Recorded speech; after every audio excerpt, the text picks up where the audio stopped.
Hello, everybody. I'm so sorry I'm late. Even if it's a few minutes, you were waiting for me, so I appreciate you very much, everybody. So, something fucked up happened for some reason. The name of the stream became this like number thing. No idea. Anyways, we are streaming on both Kick and YouTube. And today, yeah, I know, Jason.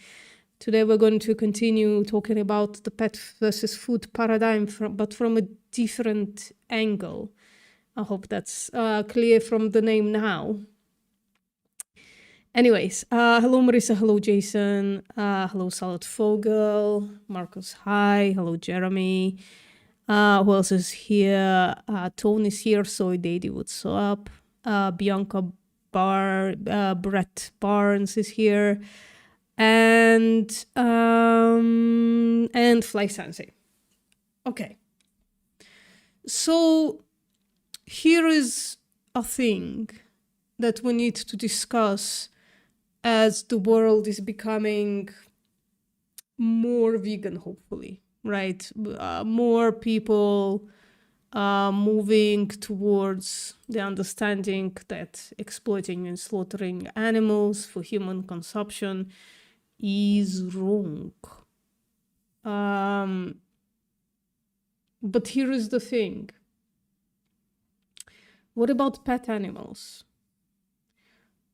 Do we actually think that it's okay to feed pet animals with other animals? And before I start going through my not incredibly arranged presentation, and it's not really a presentation, I'm just gonna babble and then show you stuff. I want to see what's the temperature in the room, sort of speak. Put 1 in the chat if you have a companion animal. Put 2 in the chat if you don't. And I'm going to start writing this down so that we have something in front of us.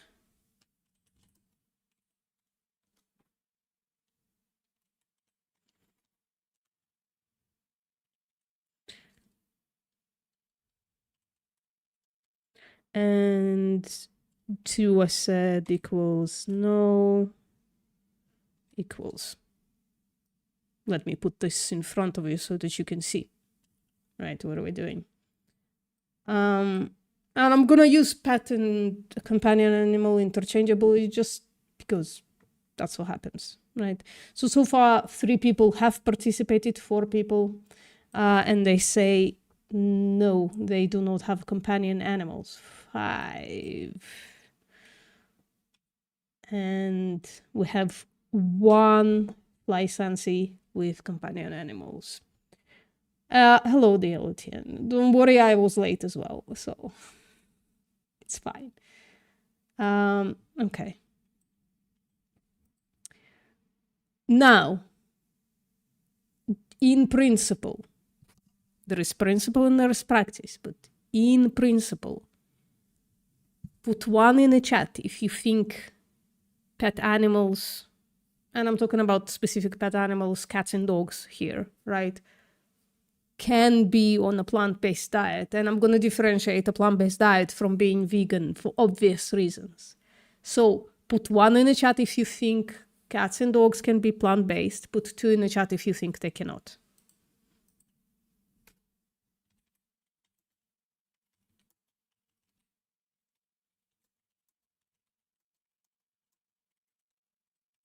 And if you are listening in and you are not vegan yet, let me know as well. 1, yes. And then 2 is no.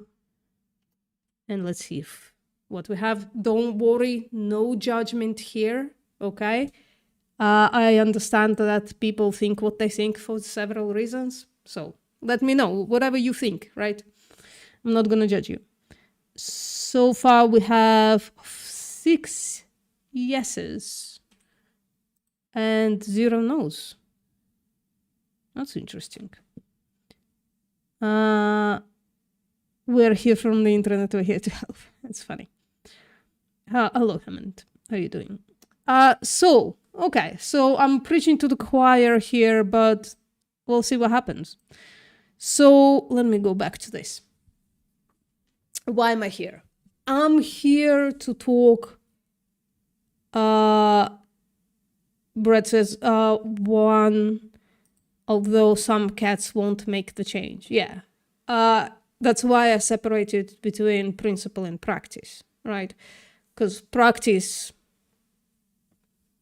there are things that you sometimes need to change significantly to fit the practice into the principle, right? As we all know, we're all vegan, right? So there is a principle, there are people walking around with a principle that it's not okay to exploit and slaughter animals, yet they're not vegan, they exist out there, and they have like an array of excuses for it. Now, some excuses obviously, could be true. Now, I'm here to talk about the process of producing non-plant-based pet food. It starts in the slaughterhouse, like not unlike human animal food. In the slaughterhouse, an animal is slaughtered, and depending on the species of an animal, 40 to 60% of that animal is not for human consumption, right? So think about it. A farmer raised an animal, and only 40% of that, depending on an animal, 40 to 60, but in some animals, only 40% is going to become carnist food, right? The rest goes into other arrays because the modern animal exploitation machine uses, I think, almost every bit of an animal somewhere. At least they really try to do so, right? Now, some of that stuff, the less disgusting stuff, I would say that, goes to a rendering facility. We're going to talk quite a lot about the rendering facility, and we're going to see a few disgusting things from a rendering facility today, but just short clips. So I'll let you know when you need to close your eyes for people who don't want to see that shit, okay? But let's start at the beginning. Why am I talking about this? This is a companion animal symposium. You can see it on top. So at the companion animal symposium, a person who represents the rendering business, an ex-farmer, obviously, or a current farmer even, a PhD in stupid shit like animal science, something like that. I don't remember his credentials exactly, but he made a lot of claims in this thing that are just like mind-blowingly stupid. But here is one thing that he said that is of interest to us, vegan advocates, right? Rendering is essential to public health, he states. Now, this is following a long list of ways to dispose of animal byproducts, also called ABPs, right? So he was talking about it quite a lot, how ABPs can be disposed of, trying to show that rendering is actually like a really good thing. So obviously, after you slaughter an animal, the leftovers are going to start decomposing, and there's going to be a huge amount of bacteria in that. And so that's where this claim comes from. Rendering is essential to public health, protecting the environment from excessive nutrient in inappropriate locations, and protecting animal and public health by removing potential pathogens from the perishable byproducts. Now you can say, VPM, this sounds like a good thing, right? They take a thing that is basically that dangerous garbage and they put it to use. Well, remember, Chads, we're talking about a world that we want to veganized, right? Basically. So we are looking at minimizing and eliminating in the end animal slaughter, right? It's going to be a process. At first, it's going to be less and less animals slaughtered. And then until we get to, let's just say, zero social animal slaughter, there's still going to be a bunch of psychos going around killing animals outside, right? But we're talking about institutional slaughter is going to end and become illegal, hopefully, right? So how do we get there? I think one of the reasons that we should... Well, I'm jumping ahead, sorry. So although this sounds like a good thing, like rendering is reducing environmental issues, right?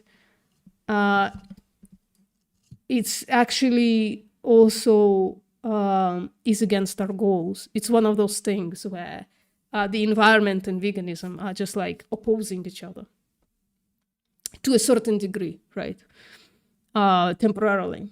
So rendering plants comply with a large number of federal, state, and local regulations to ensure clean air, clean water, and safe working conditions. I should have put in some videos here, actually, to say that very little regulation happens in rendering facilities, actually.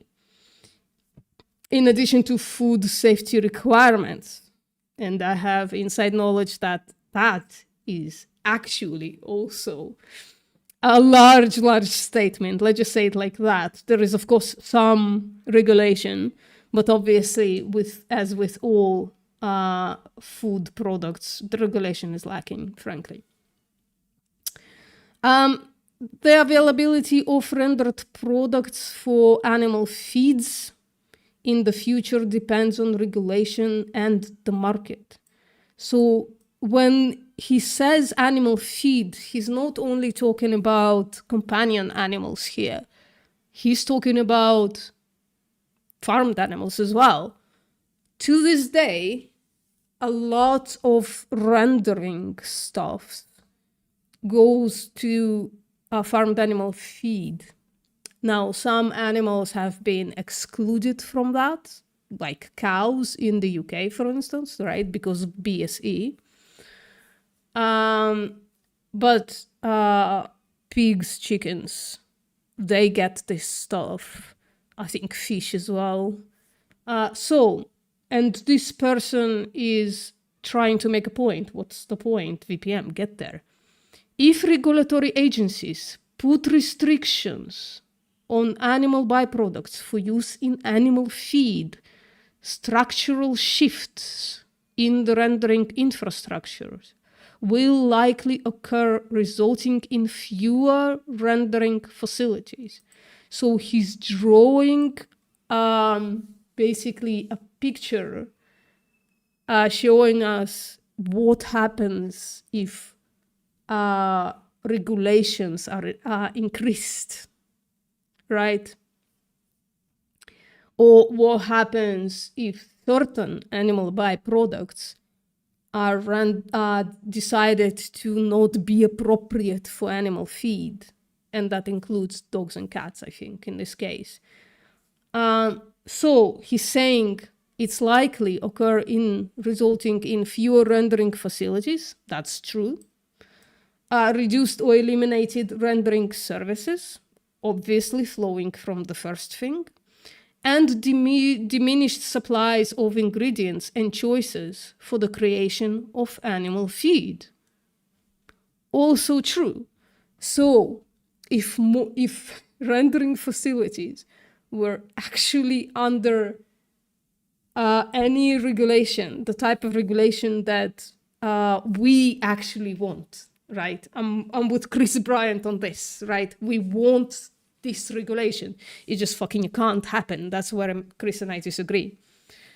It can't happen because there are so many contradicting things happening to it. He's basically saying that less animal feed will be produced from animal byproducts, and obviously less availability for pet food as well. These shifts will be reflected in higher consumer prices for not only pet food, but meats, poultry, and eggs as well. This is actually my point. Tighter regulations on rendering facilities or other decrease, sorry, let me mute my Discord, or other decrease in rendering like happening, right, would increase consumer prices of pet food. That's fine, right? But also of meat, poultry, and eggs. If there is disruption, if less renderings can be sold, then however we get there, right? Then the prices of meat, poultry, and eggs increase as well. I think we want as vegans, because at some point of a price increase, people are unable to buy the product anymore, right? Now, pet food consumers' expectation, regardless of their origins, will also impact the use of certain raw materials. The economics, well, he's like showing his thing here. The economics of finding alternatives and the overall sustainability of animal agriculture. So if the sustainability of animal agriculture, which is a weird thing to say anyways, is in danger if rendering facilities start closing for whatever reason, mostly because, and you'll see it later, they're disgusting places, right? Okay, let's move on. So this is an overview of the rendering industry. Let's familiarize ourselves with the industry, right? 1/3 to 1/2 of each animal produced for milk, meat, milk, eggs, and fiber is not consumed by humans. These raw materials are subjected to rendering processes, resulting in many useful products.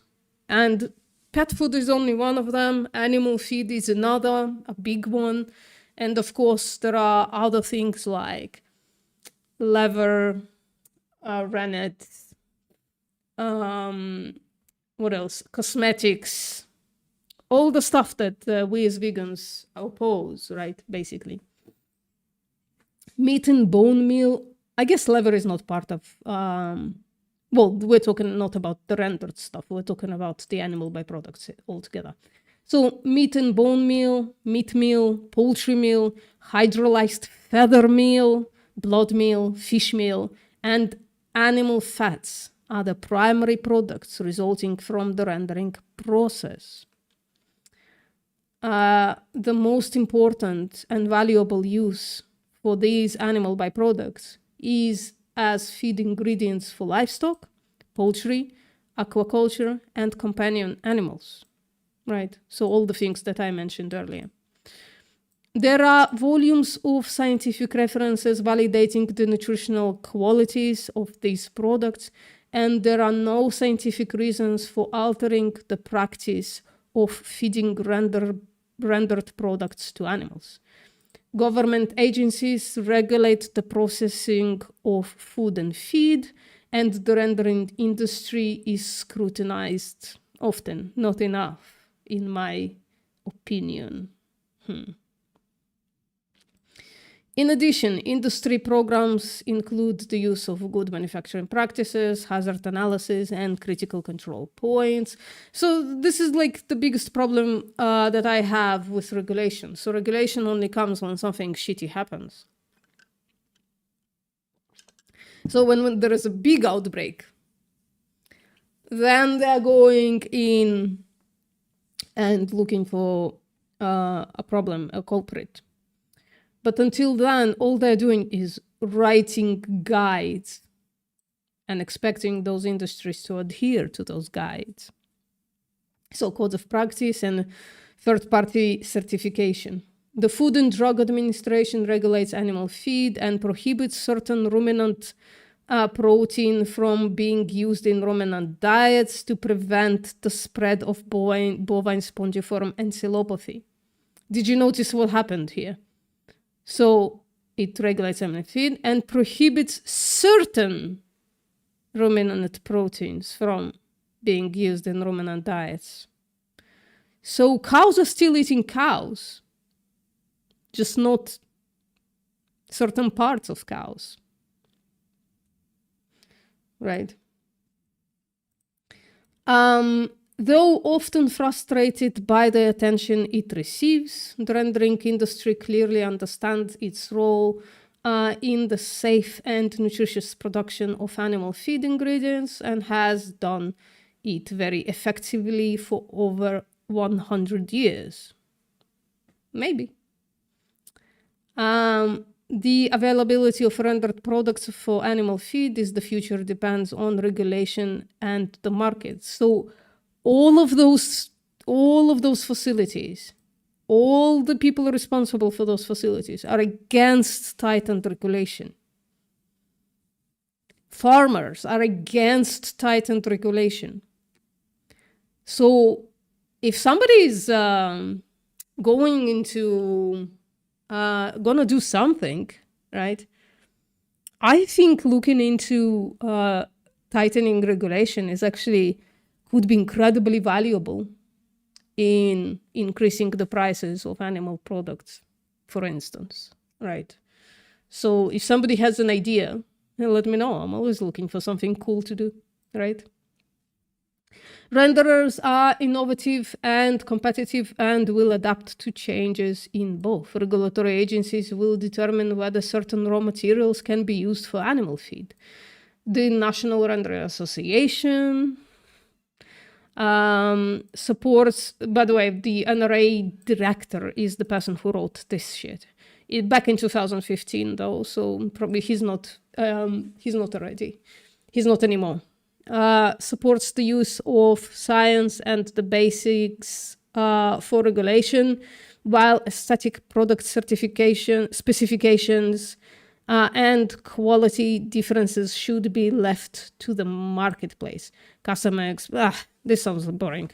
Without the continuing effort of the rendering industry, the assumption of unprocessed animal byproducts would impede the meat industries and pose serious potential hazard to animal and human health. I think this claim is, again, based on the assumption that animal slaughter will continue as is. Right? But the reduction of animal consumption alongside closing down of rendering facilities wouldn't do that. Right? Now, let's move on. I don't remember what I wrote it for. Oh, yeah. So, assessing the economic viability of an animal byproduct rendering plant, case study of a slaughterhouse in Greece. Sometimes slaughterhouses and rendering facilities are the same thing. There is a person on Instagram. I was wondering if I should show you this. It's pretty fucking disgusting what's going on there. But fuck it, let's do it. So this person is called Blooder2. So David Osmos. David, I think, because he's Spanish speaker. And he's been exposing this JBS facility, which is a slaughterhouse and a rendering facility. That's my understanding of it, because they turn stuff into meal, which is what rendering facilities do. So quite the disgusting stuff. Let me just mute it though. So turning blood into fertilizer, that's what it looks like in the end, right? He's been exposing this facility as dangerous to humans to work in, right? So he doesn't give a shit about animals specifically, but this has been on the mind of people, vegans. So Sentient Media, I think, wrote an article, like created some kind of an article on them as well. So it's talking about pork blood. That's what it looks like. So it's a slaughterhouse. He doesn't show slaughter, but he does show live pigs sometimes. So the pigs do arrive alive. And then the leftovers, the things that are not consumable by humans, are being processed into all kinds of stuff. Some of it, this is like, God, I don't even know. I'm sorry, by the way, guys. If you have to look away, do it. So I think this stuff up for human consumption in this case, just sitting around in baggies, in huge bags. Disgusting, bro. So in the similar bins, though, you will find the stuff that isn't for human consumption. Let me find it real quick. So stuff like that. Ew. So this is a slaughterhouse, man. So stuff like that. So, right. So remember we were talking about feathers. Feathers going into rendering as well, because they're high in protein, I think.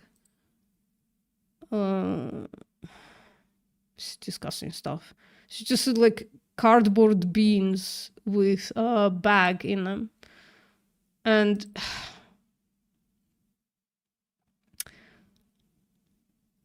well, a vegan wrote there, I wish people would stop supporting this stuff. Yeah, this is absolutely, the heads.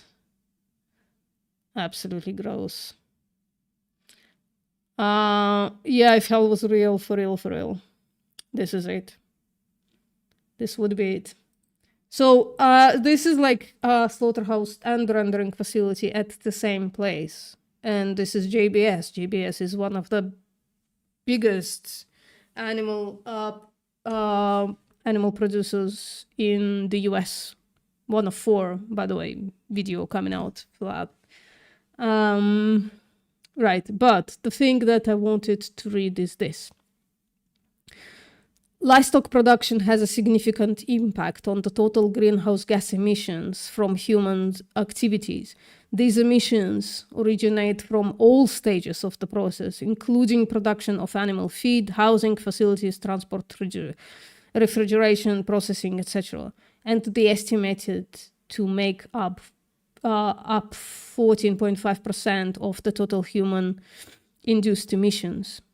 Climate change and resource scarcity makes the recovery of resources from livestock production industry imperative. So I would agree here that speaking of the environment, this is incredibly important, right? To the stuff that humans won't eat or shouldn't eat, right? Should be disposed of. And by the way, there's quite a lot that doesn't go to the rendering facility.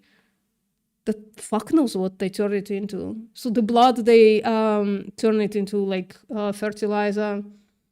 But there are stuff that are incredibly disgusting with a lot of bacterial stuff that just doesn't go to the rendering facility, right?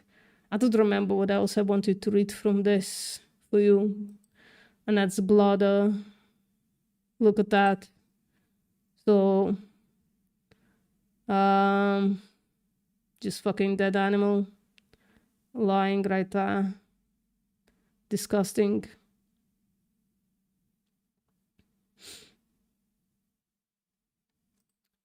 Sorry. Feeding the masses is going to be brutal on animals no matter how you acquire the food. Okay, so should we not try reducing the brutality or eliminating it even? Should we just give up? Let me know what you're thinking. Hey, what's up, Rich?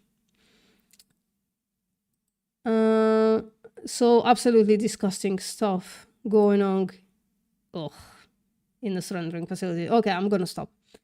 So I'm not gonna go through the entire thing, but just to let you know that with all due respect to rendering facilities, salmonella presence in pet food is pretty common, right? And this huge meta-analysis, huge, from 2024,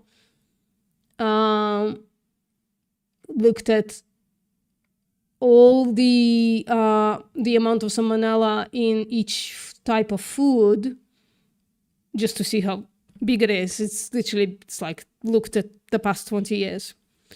What's that? What is your plan to reduce harm towards animals? And I will see if I could agree. Sure. So first and foremost, stop breeding, exploitation, often torture and slaughter of animals purposefully for animal food like beef, chicken, pork, fish, eggs, milk, and so on, right? Just stop doing that. That will reduce the brutality towards animals in a huge way, because just to remind you, those animals also eat, and they often eat crops, and those crops are, I'm assuming that your argument was making an argument of crop deaths, right? To say that crop production for vegan food kills certain amount of animals, fuck knows how many, right? Well, that's exponential when it comes to animals in the animal ag, because they are fed crops, right? Let's start with that. So eliminate all meat products, yeah, and eggs and milk and everything that is animal-based. How are you going to replace that food? It's good of you to ask. So I'm sorry, guys, we're taking a little stroll, as you can see, away from what we've planned, but into here. So here's a breakdown of what happens right here if we stopped eating all animal products, right? So on top, it's a comparative analysis. So on top is the world the world food right now, right? So this is the amount of cropland used. This is the amount of pasture used. By pasture, I think they also mean like, you know, those feedlots and stuff like that. So anything that doesn't produce plant food, but does produce animal food. So 43% of that is used to produce crops fed to animals, right, of the cropland, and only 57% is used to produce direct human food, right? Now, if we all went vegan, so stopped eating meat, dairy, eggs, and all animal production, basically, we would eliminate pasture land, obviously, right? So all the animals that die on pasture land, not dying anymore.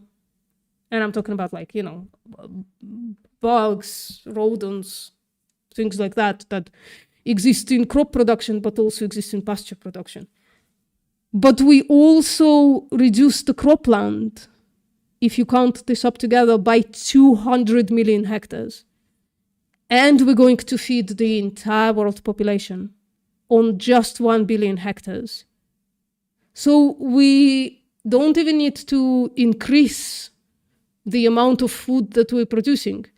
we should just stop raising animals for slaughter and exploitation, and all this feed that we produce for them, we don't need it anymore. And some of this cropland, we can just use it to produce human food. And it still reduces the amount of cropland. So feeding the world population is actually more of a problem in the current system, because look how many crops we are wasting, right? If you look at, so this lecture is very interesting. So meat makes, for cruise math, about 25 calories is required to create just 1 calorie of beef. So you are wasting 24 calories every time you buy beef. And those calories you could feed the poor, the hungry, the malnourished, right? Hello, Corona. How you doing? All of the data in your display, along with what you are saying, is not accurately portrayed. Oh, interesting. What would be the evidence for that? It is catering the data to your proposition. No, it's based on pretty accurate science. Like, unless you have counter science, show me, send me. I can explain to you, but you have the advantage here as I have to type everything. Well, you're welcome to join my Discord server, and we can discuss right now. Let me just send you. Where would that be? Oops, just closed something. Let me see.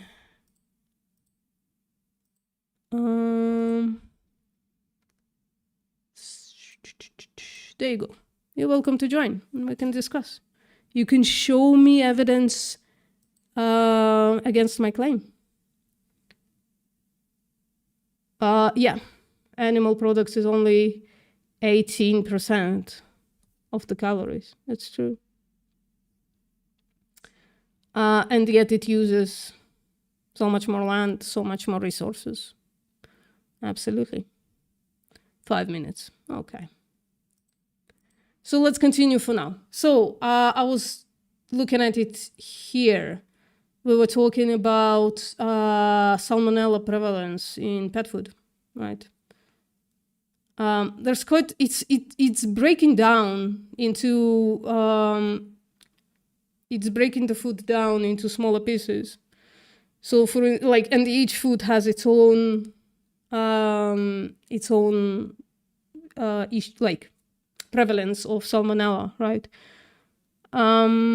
So for instance, let's not read this. This is too broken down. But for instance, in salmonella in dry pet food, it's relatively low, right? So kibble often sold sealed packages and containers because it's, packaged up. However, there is no standardized post-processing pathogen mitigation step in dry pet food, making the post-processing step to the main entry point for pathogen in extruded pet food.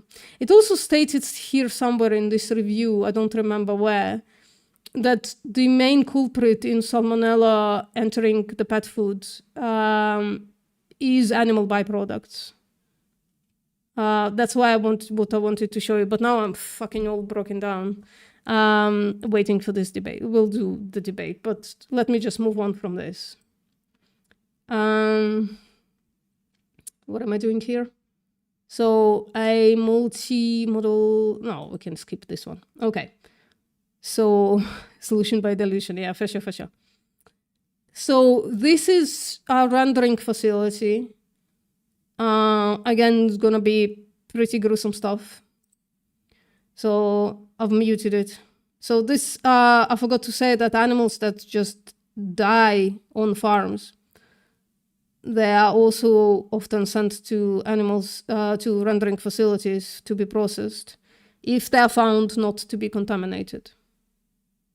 Which I don't know how they do that process. I'm not sure how they're doing that. but that showed just like this machine just straight up breaks down an entire animal in a matter of seconds. Oops, forgot to mute this one. I didn't forget, but it for some reason didn't mute anyways. So obviously bones with some meat on it, also just getting rendered. Just fucking everything is on the fucking floor. It's so crazy to me. And stuff like this. So various decomposition states, basically. So the rendering, I don't have a PDF for that, but the rendering facility basically breaks stuff down into fat and protein meal, right? And I think feather meal is separate as well. And then I'm not sure how they allocate how much goes to what, or what goes into cosmetics, what goes into feed, what goes into pet food. I'm not sure about that. But some percentage is going to go to pet food, right, from this place. Now, can cats and dogs be plant-based? The evidence is there. It's not the best amount of evidence. It's not as much evidence as we have, for instance, in human nutrition science, right? But it's something. So cats have increased protein digestibility as compared to dogs and improve their ability to absorb protein as dietary protein intake shifts from animal to plant sources. So this is like actually an interesting thing to read. But the main point is, in summary, as the dietary protein shifted from striated muscle and other animal proteins to plant-based proteins, there was no effect in the dogs, while in cats, increasing dietary plant protein was associated with increased protein digestibility. Now, this comes on the backs of many people claiming that cats cannot break down plant protein. I think the problem comes from the fact that they think vegans like me are advocating for animals to be fed just straight up potatoes or shit like that. I don't know why they think that. No, we're talking about isolated protein, right? Protein isolate.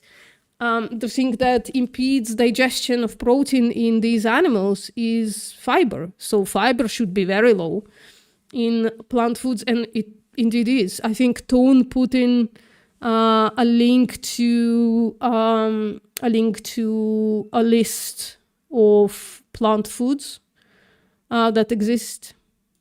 Right. Can I copy this? No, I can just open it like that.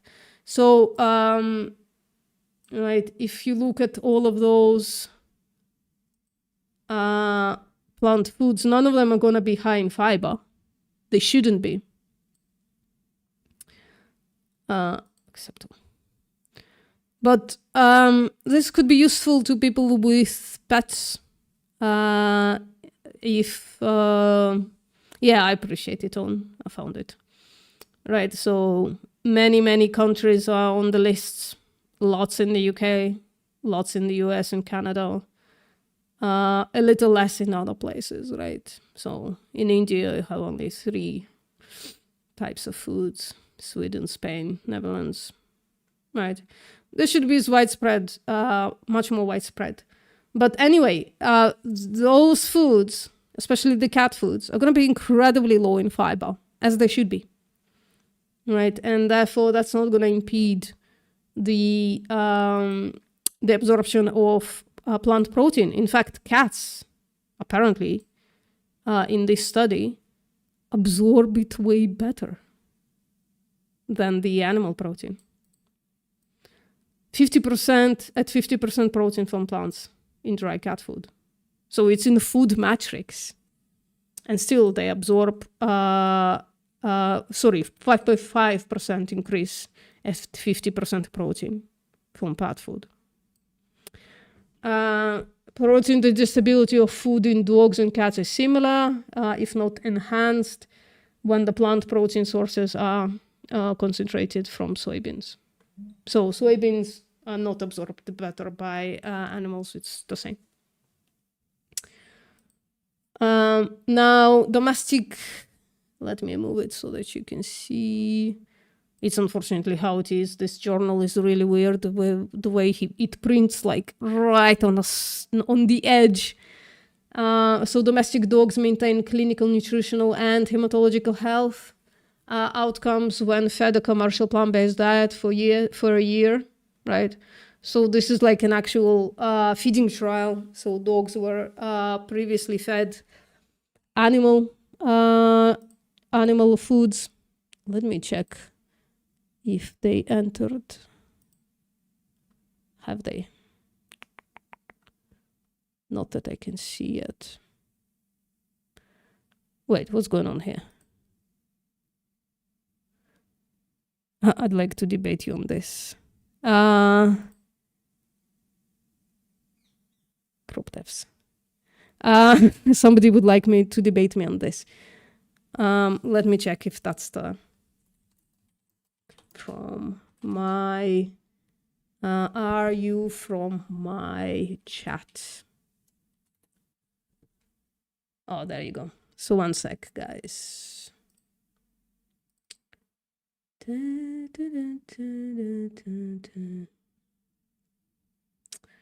right. Hey, what's up?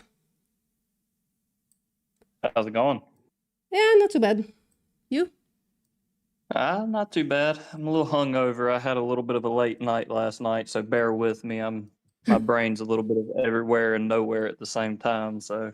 All right. So you decided to debate a vegan today. Awesome, awesome. Well, I was just scrolling on YouTube, and here I am. All right, no problem. What's up?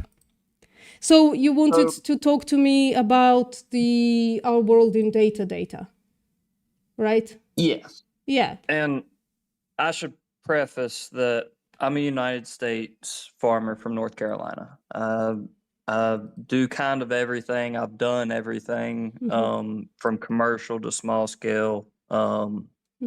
I've raised cattle, poultry, hogs on both commercial and small scale. And then I've row cropped my entire life also. Okay. Soybeans, wheat, corn, milo. Okay. Awesome. And so kind of I would prefer to speak more on the US, I guess, farming practices rather than the world, because I kind of get in uncharted territory. I don't know exactly how the rest of the world does it. I'm sure it's similar, but wait. Sure Hold on. I'm gonna stop you right there. I'm so sorry. Okay. Right? I thought you were gonna provide me with empirical data, but you just want to talk about your personal experience. No, we can. I've got my laptop up, and I can debate these things with you, but coming from a standpoint of lived it my whole life. So. Okay, I just want to make sure that you know that doesn't make you, for instance, have the capability to map something like that, right? Like the transition from current food system into vegan food system. You are not equipped to do this. Say that one more time? Yeah. I'm sorry? You being a farmer doesn't equip you with comparative analysis between the current food system and the proposed future vegan food system. You don't have the capability to do that just because you're a farmer, right? I'm not saying it's just because I'm a farmer. Okay. I'm capable of reading data as much as you are. I'm not sure what, and I'm not trying to get, I'm not trying to cause conflict here, but I'm not sure what prerequisites you have that makes you better qualified for a debate like this. Oh, absolutely zero. That's why I trust the scientists. Okay, yeah, we can trust the scientists. I'm not arguing against that. All right. Okay. But so my provide point the being science. is, I'm sorry. I just want you to provide the science that counters our world in data science. Okay. So basically, the map that you had pulled up was something. Hang on, I'll pull up your stream again. If you I'm could pull sharing up it. that same I'm chart sharing it in this VC. So if you click Awesome. if you watch that, I'm sharing it again with you. Awesome. Okay, Mhm. so I don't see the percentage for pasture to cross-reference it to the U.S. agriculture website I have pulled up, but either way, there is a majority of farmland that is pasture in the United States. Mhm. But at the same time, the way that I was saying that the way you're using the data could be misleading is we can't convert a lot of that pasture, the majority of that pasture into row crop Oh, we land. don't need to. Well, As that's it's another clearly, thing that's yeah, as misleading it clearly about that states, graph. right? As it clearly states, right? So worldwide, I know you want to talk about the US, but right now, worldwide, cropland is 1.2 billion hectares. 43% of that goes to feed the animals. If we all went vegan, we would reduce that to 1 billion hectares. So we don't need new cropland. Okay. So I would like to know how you got to that 1 billion hectares. Is that just based off of poundage of soy and grain, or is that based off of what we're using or what we're growing right now? You think that we would be able to support that population? The global Because the global data says that this Okay. is in hectares. This is not in soybeans, right? So globally, 704 million hectares are for human food. 538 million hectares are for animal feeds.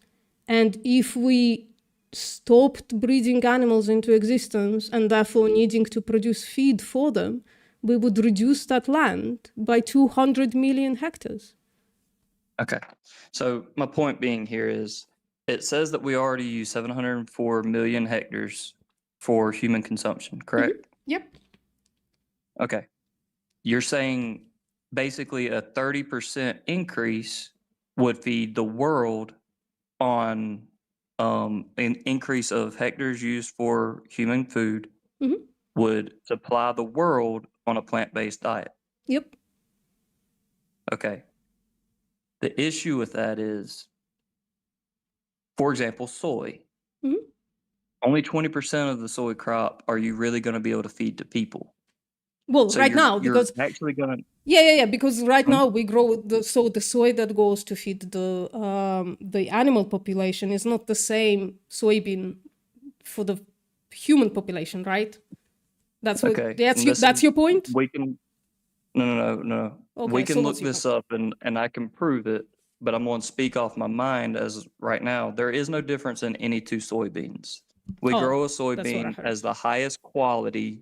Any farmer grows it for human consumption. The problem is some harvests are not going to be at human grade quality. And that's just the result of droughts, over farming land, or pest breakouts, things of that nature. You'll have a percentage of your crops that aren't human grade food. And They what just do you don't mean have by the human weight. grade? Like, what excludes it from being human grade? So in general, when we sell our soybeans, it goes by the weight per it's basically the mass index of the soy. So if the beans are actually just too small, it's not viable to extract, say, like tofu, oil, milk, any of those products Why? from the soybean. Why? Because this is where I'm going to admit I'm not a scientist, but the mass isn't there is how I've been explained it, that you can't extract enough. What do you mean? Your percentile or your ratio of tofu, oil, or milk on human grade soy, a really good, bountiful soy harvest is going to be around 20%. What do you mean? You're going to get What do you mean? Wait, if I have a smaller soybean, then I can't extract protein and fat from it? What do you mean? It's just my understand. What do you mean? It's the size of a soybean. Like you blend the soybean to produce tofu and soy milk. Why would blending smaller bean be somehow problematic for production of Because tofu? it's the meat of the soybean. A soybean's kind of like, I don't know if you've ever had one of those jawbreakers where it's like layers as you get through it. Yeah, sure.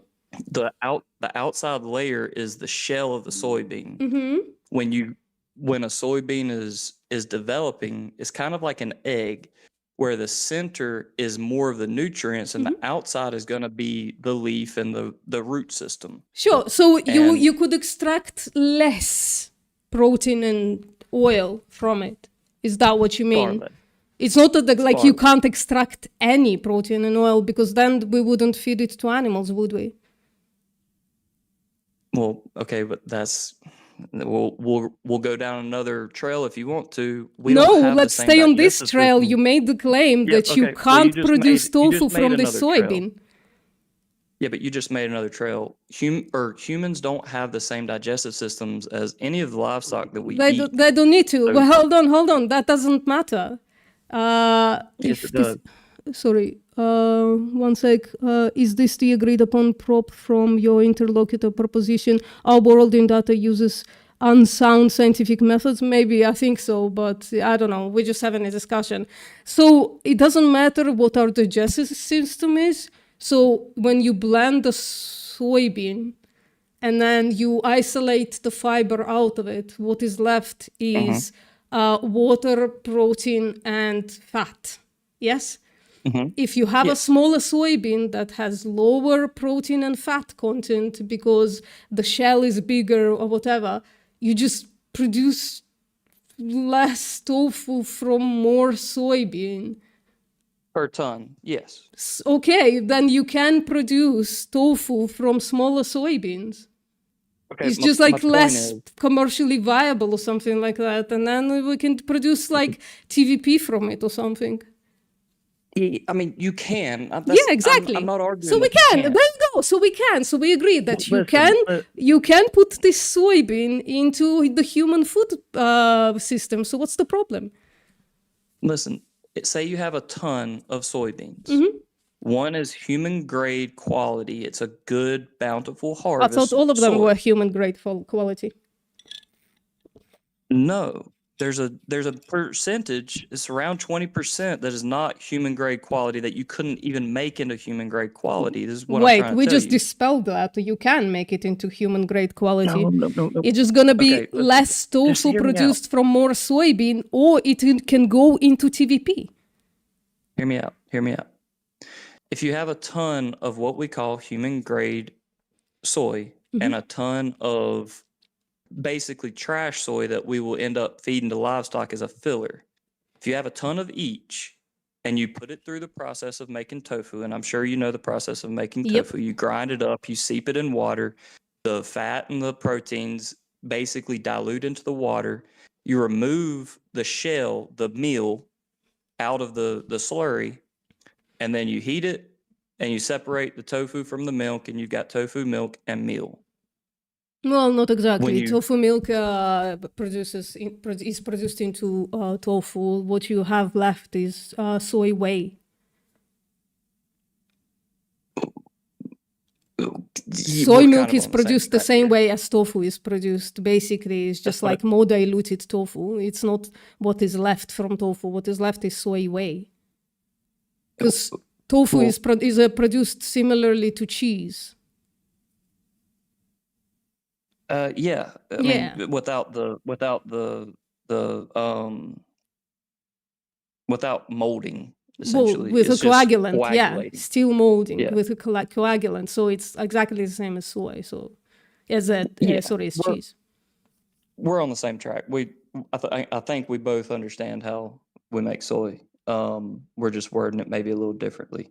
Sure. But my point is, if you have a ton of human grade quality soy and you have a ton of lower grade soy, and you put them through the same process of making the same food, your ratio of what you're going to get back in human food is going to be less, whether it be tofu, whey, or milk. Well, not necessarily. maybe What you be- can do is not put it into tofu, whey, or milk. You can put it into textured vegetable protein, as I say for the third time. You can still produce from that soy.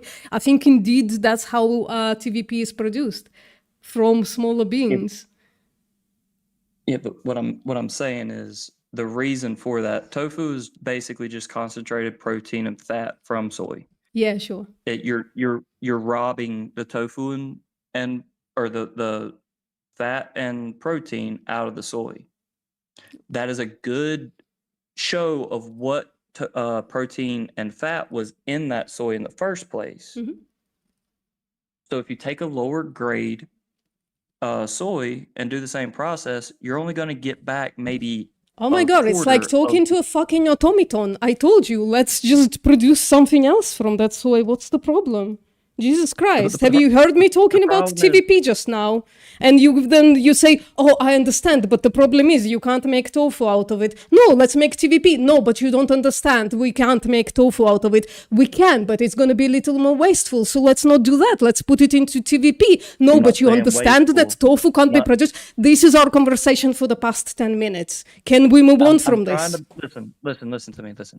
I'm trying to get you to understand that per hectare on your graph that you're showing right now, there is a massive percentage that's only going to produce a very small portion of human grade food. No, because TVP is different from tofu. It's a different product. TVP has a lot of fiber, for instance. So you can take that 20% of small soybean and produce TVP out of it. Or you can put it into green manure, whatever. Green manure? Yeah, you can make green manure out of it. You're saying for fertilizer? Yeah, sure. It doesn't work like that. That's why we don't use meal. No, it doesn't work like that. That's because you don't do it, but it's possible. We're talking about changing the food system. So right now, that's how it's working. Right now, if you have a yield of smaller soybean, you're not going to be able to sell it into tofu. Well, there are alternatives that right now are not happening, but you can do stuff with that soybean. You can either turn it into green manure, or you can turn it into human food, TVP, oil, or it's just gonna make smaller yield on that year. Holy shit, you can still use it for human food, right? What I'm trying to convey to you is how many pounds of protein we're able to get off of each acre via row cropping or meat industry, whether it be, which I only support beef, but whether it be any of the meat industries, poultry, pork, fish, beef, the amount of pounds per protein that you need to sustain a society of 8 billion people, you're not going to be able to attain it. Well, what's the evidence for this claim? What's the evidence for the claim? Show me the evidence. Right, it's time. Show me the empirical evidence for your claim that you cannot produce enough protein in a vegan world. That's the claim. Let's go. Okay. Let me bring my laptop back up. It's not one to... You can either share your screen or you can put up a link in the chat and I can open it up in my window here. Yeah, I haven't been on this laptop in a long time and it's froze. I'm having to restart it. But I will provide that for you as soon as I have it available. But if you would like to pull it up, just search pounds of protein. And soy is by far the most protein dense food we're able to row crop. Would you agree with that? No. Okay, what would be? Wheat. Probably wheat. But I'm not sure. Okay. You know what? I'm not sure, so I'm not going to argue about that. Okay, but it's going to be a comparative analysis, right? Yeah. What I'm looking for. Okay, so pounds of soy, pounds of protein. What am I looking for? So essentially, you're looking for weight of protein via pasture land versus cropland. Weight of protein via pasture land versus cropland? Mm-hmm. Okay. The only thing that comes up is our world in data. Land use per 100 grams of protein. Is that it? We could go with that. I'll Sure, follow let's along go. with Let's you. go there. So land use per 100 grams of protein. So lamb and mutton use the most. Beef uses after that. Then cheese, then milk, then beef, then pig meat, then nuts. Other pulses, poultry meat, eggs, grains. So it seems like the plant proteins and some animal products are gonna produce more protein for less land. Yeah. Yeah. So we should move to our protein production to cropland to save the amount of land that we use. So this, you understand, this invalidates your claim, right? Hang on 1 second. Land use is measured in meters squared per year to produce 100 grams of protein across various food products. Yeah, so this is proving my point. No, it's not. Or So beef, telling you- you're talking about beef, uses 163.6 meters square to produce 100 grams of protein, whereas if you go to pulses, it only uses 7.3 meters square to produce 100 grams of protein. Plant protein is going to be grown on less land. For the same. Listen, this is like insanity that you even think this. Trophic levels exist. Trophic levels state you have to feed the animal a certain amount of protein to produce protein from that animal, and you lose about 9/10 of calories, protein, fat, nutrients by growing an animal. And in case of beef, it's abysmal. It's going to be 25-1, right? So Yeah, you're but you don't gonna have to invest feed- 25 feed a calories herbivore into protein. 1 calorie of beef. You don't have to feed a herbivore protein. And for them to somehow create you protein. do, because you feed them soybeans and wheat and corn, all for the things fat. that are incredibly high in protein. In fact, right, like, fat. so a lot of the soybean, it's gonna be soybean meal, right? So that's gonna be fat removed, protein and fiber.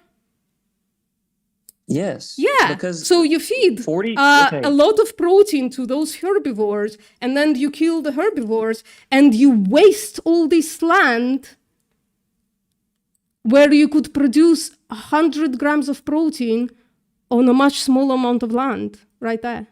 Like right there in pulses, for instance, right? I think soybean is a pulse. Peas even smaller. Holy shit. Grains, 4.6 meters square. So I'm not sure. This is supporting my point, not yours. Okay.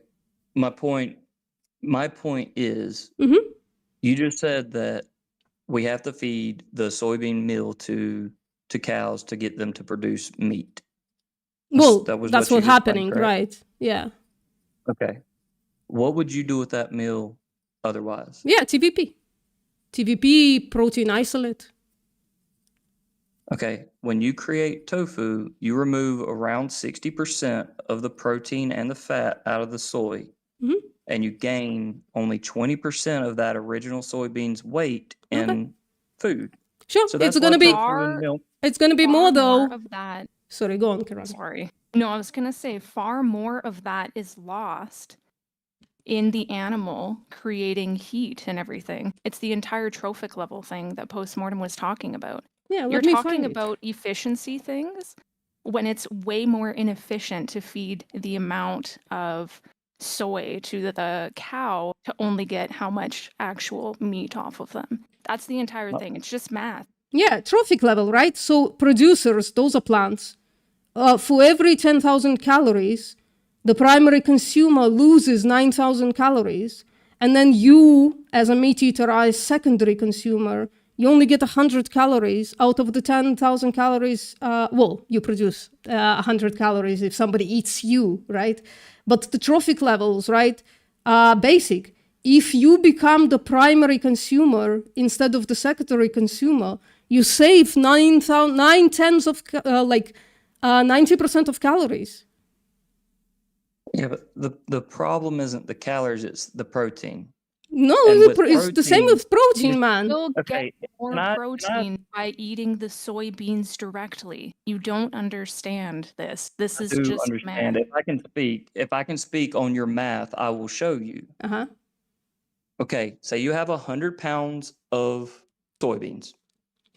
What's the best way to make it into human food? It's tofu and milk.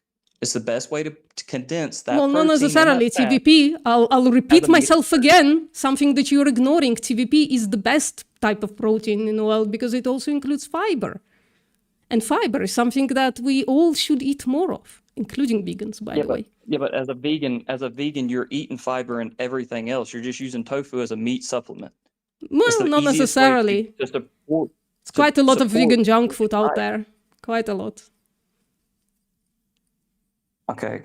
Well, it doesn't matter though. Listen, it doesn't matter. It's like your position. You're not even telling me anything comparative. You're just saying, well, soybean though, only 60% of that is going to be viable. Well, great, but it's still going to be more efficient protein production than feeding a bunch of food to animals, 43% of crops, and then killing those animals. What's easier, feeding 8 billion humans or feeding 8 billion humans plus 90 billion land animals? Okay, the 90 billion number, I don't number? support. As I just told her earlier, I don't support any of the other meat industries. I only support beef and fish. Then I don't give a shit about what you have to say because human population on hold on, grass-fed Karana. beef. Please, then I don't give a shit about what you say because we're talking about global. Wait, we're talking about global food production because while people in the West, Americans, are getting fat, people in Africa are fucking dying. The 1 billion hectares in the vegan world can feed more people than the current food system. And that's what we should strive towards. Because there's massive portions of Africa that are not row crop viable. And that's another thing about the graph that you showed that's about why we should. Of land being yeah, used. that's why we should fucking give them food instead of giving that food to animals. We should stop breeding those animals. Can I speak real quick? Sure, Joe. Yeah, just to settle the whole protein debate thing, can you just Google protein feed conversion ratio for cows? Oh, I have and that then on that'll just show you. It's right there. That'll just show you that the even just matched for, because you were probably looking at like total land or calories or something, but there is just a protein feed conversion ratio, and I believe it's like 10-to-1 to 16-to-1. So so even at its best, you're going to get 10 times more protein from plant-based agriculture than farming beef. Yeah, trophic levels. Okay, my point is though, you're taking 100 pounds of soybean in my example, and you're only gonna have around 20% of that come back as human food. The other 80% is meal, and it's not viable as a sustainable meat a meat supplement. No, yeah, that didn't you're interact with incorrect. what I just said. We're looking at just protein now. I agree, but what I'm trying to say is there's protein in soy that's not viable to humans. Humans can't eat raw soybeans. Wait. What? Why the fuck are we jumping into raw soybeans? Why aren't we cooking the beans all of a sudden? Cooked soybeans, any kind of soybean. No matter what you do to why the soybean, why is that why is that soy protein not viable for humans? Because we're not herbivores. We don't have the same gut biome to extract the amino acids can you provide evidence? Can you provide evidence that soybean protein is not viable for human consumption? It is, but only around 60% of it. And to get the best 60%. Wait, 60% means that we're not wasting 90% of protein. We are now wasting only 40% of it. Cool, fantastic stuff. How much soy say you take raw soybeans Mhm. and you cook them and you eat them and you attempt to get 100% of the protein out of them. Why do I need How to many get pounds of 100% soy?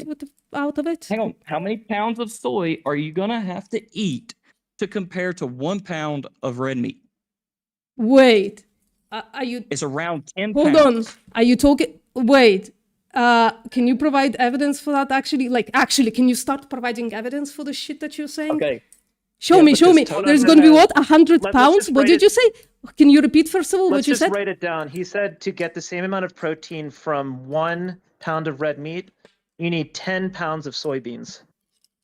Yes. Please Let's- provide evidence. Yeah, let's just that's an empirical claim, so let's just focus on that one. Yeah. And let's So not I'm move on not from making- this. I'm not making scientific. I mean, I'm not making exact claims here. But it You will be sure as roughly fuck that, because- are. You sure as fuck are making an exact claim Okay. here. So provide evidence for it. Or you can say you're Okay, bullshitting while you- and you stepped out of you got that information from out of your ass. While you look that up, tofu per Excuse me. ounce has around, which is a very protein dense soy product. Uh-huh. It's you're removing as much protein as you possibly can into as little amount of mass as you can. It's a Okay, very provide evidence protein-dense for it. food. I will agree with y'all. Provide we evidence. need to It look has, up it your has around claims. 3 grams. It has around you 3 provide grams evidence? of protein per ounce. Can you provide evidence for the initial claim that Joe wrote down, please? Yeah, you said 1 I'm pound getting of red meat, you would need to get 10 pounds of soybeans to get the same protein. That was your claim. And by the way, that Yes. would mean that we can stop exploiting and slaughtering animals and produce the same amount of food. By the way, that's what it would mean. Yeah, Yeah, 'cause you're yeah, feeding even the if 10 you're doing pounds to the cow. yeah, even if you're doing the protein match, even if that is the case, you're getting equal Yeah. from the protein feed conversion ratio. Yep, but what I'm saying is you're going to have to eat 10 pounds of soybean versus 1 pound of meat. No human's going to be Yeah, able to what's the- eat 10 what's the pounds of evidence for soy that? Provide a evidence. day. Provide evidence for that. That's insane. Okay, I'm getting there. Would Okay. y'all argue that tofu has more than 3 grams of protein per ounce? Sorry, can you provide evidence for your claim? Yes, it has more than. Wait, ounce, I don't know what ounce is. So every 100 grams, tofu has 13 grams of protein. Okay, Something like that. I don't know the gram conversion, But also I we do know shouldn't. that But also we shouldn't look at grams. We should look at calories. So protein per calorie, tofu is actually either is comparable to beef, meaning they have the same amount of protein, or even exceeds beef. Well, Depends on calories doesn't how matter. lean the beef is. both diets get calories without a problem. No. Like, That's no protein. carbs. No. Nobody's You're not arguing No, you're for not a understanding. strictly carnivore So Fima. diet. We're So all Fima. eating bread. And I'm gonna everything mute else, you. too. I'm gonna mute you. Please stop. You are misunderstanding me. We shouldn't measure in a diet. We shouldn't measure protein per gram of food. We should measure protein per calorie because we have some calorie allocation, and we don't have as much we don't have like a volume allocation. We have a calorie allocation, and when you compare per calorie tofu and beef, they are either comparable or tofu has more protein. Depends on the leanness of beef. For instance, if you compare 80% lean beef, then tofu, firm tofu has more protein per calories and not that much volume, much more volume, although a little more, than beef. If you look at 85% lean, then tofu and beef have basically the same amount of protein. Okay. You well, don't need to eat pounds of tofu in order to get to your protein allocation. When I'm leaning down, meaning cutting calories, so I'm increasing my consumption of protein, I eat 400 grams of tofu. That's it. a day? Yeah. I'm tiny, That's- though, right? Like somebody who's like bigger is gonna be like 600 grams of tofu per day. And 400 grams, that's around a pound, I would say. 400 grams, pound is Less. for 50 grams. Yeah, it's about a pound of tofu. Okay, and that's all you're eating? No, fuck no. What do you mean? We're just talking about protein, man. No, I mean, I eat 400 grams of tofu. I'll probably, I'll obviously, no, actually remove soy milk, but it's probably going to be some kind of a grain in there as well. It's going to be like another fruit and veg. It's going to add like a minuscule amount of protein. And it's probably going to be a protein powder. So soy isolate, pea isolate, something like that. And I get like Okay. to 110 grams of protein per day. And I'm tiny. I don't even need that much. I'm just like being zealous about it. The isolate you just said, what was that again? Soy isolate or pea isolate. So like whey protein, but made from soy or pea. Okay, I find once Sorry, again, we I'm hungover and my brain's not keeping up with this. we veered a long way from you providing evidence for your claim that for every 1 pound of beef you would need to eat 10 pounds of soy. Are you gonna step away from that claim, or are you gonna provide evidence for it? If you'll let me get there, I can't. No, pull up evidence is my something gra- that you either listen, share a screen listen. or put a link. If You you're- don't just like reason okay. through it. Yeah. If you're seeking the truth, you'll look it up. I can't look it up right now. My Damn. laptop. This is so Wow. objectively dishonest. That Oh, yeah, is you just- like you so just- fucked up. This is literally just saying, do your own research. This the is like, burden of Woman. proof. dude, you made the Yeah, when you're claim. making it a claim, the burden of proof is on the claimant, not the person you gave the claim to. Right, but at the end of the day, I'm not the one trying to change society's diet here. Uh-huh. You literally are. You're the one who says we should only be consuming beef, even. Yeah. No, I never said that. I have You never said that. you only support beef farming. That's what you Yeah, said. earlier you made the I claim only that I you don't support the support beef other. meat industry and the fish meat earlier you industry. made the claim that you don't support the other animal agriculture industries like chicken. You said you don't support Yeah. that, so does I don't. does that not imply that you want to change the food system? Well, I don't personally support it, but I'm not also calling, like I've heard a lot of vegans online Yeah, there call you go. for implement a policy to force this diet on anybody. I'm not saying any of that, but me personally, I don't agree with the amount of death per pound of meat that's coming from poultry and hog, whereas I do with beef and fish. They're both more natural ways of life for those animals. You're getting more protein with less harm to those animals. Both cows and fish in farms have a full life of really Well, good days and one really bad day. That's with the really with your thing on fish, that's just categorically wrong because they all suffocate to death, and there's trillions of them fish out of the ocean. So it's going to be way more harm than chicken. Fish farming is This what I is- said. Yeah, This is same just with your fish opinion on farming. it. Their death is going to be way worse than a chicken's death. They get suffocated to death. Yeah, 6 minutes to die.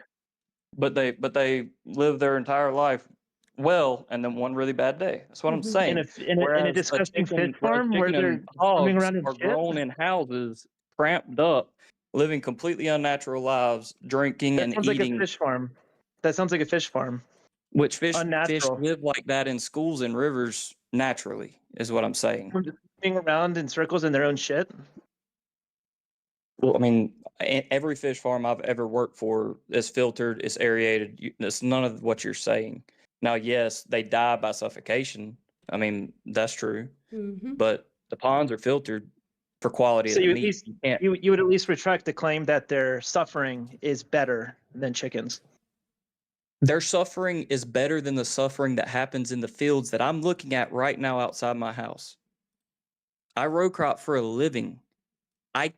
Tonight, I will kill somewhere around 10 to 20 deer that's eating our soybeans. Every 10 round to 20 deer. 3 weeks. Why? Because one deer eats around 20 pounds of forage a day. 20 pounds of soy when it's at an adolescent stage like it is right now in my yard. The soybeans are around 4 inches high, I would say.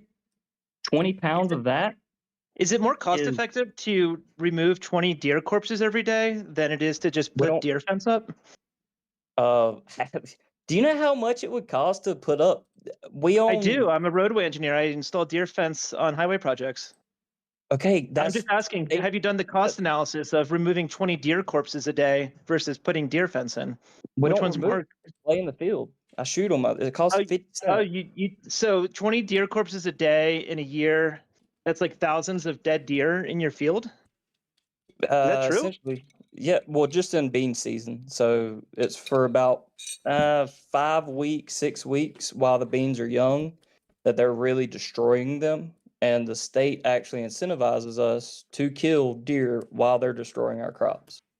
Deer are responsible for a very, Okay, so very, for very large 6 of weeks, destroyed crops.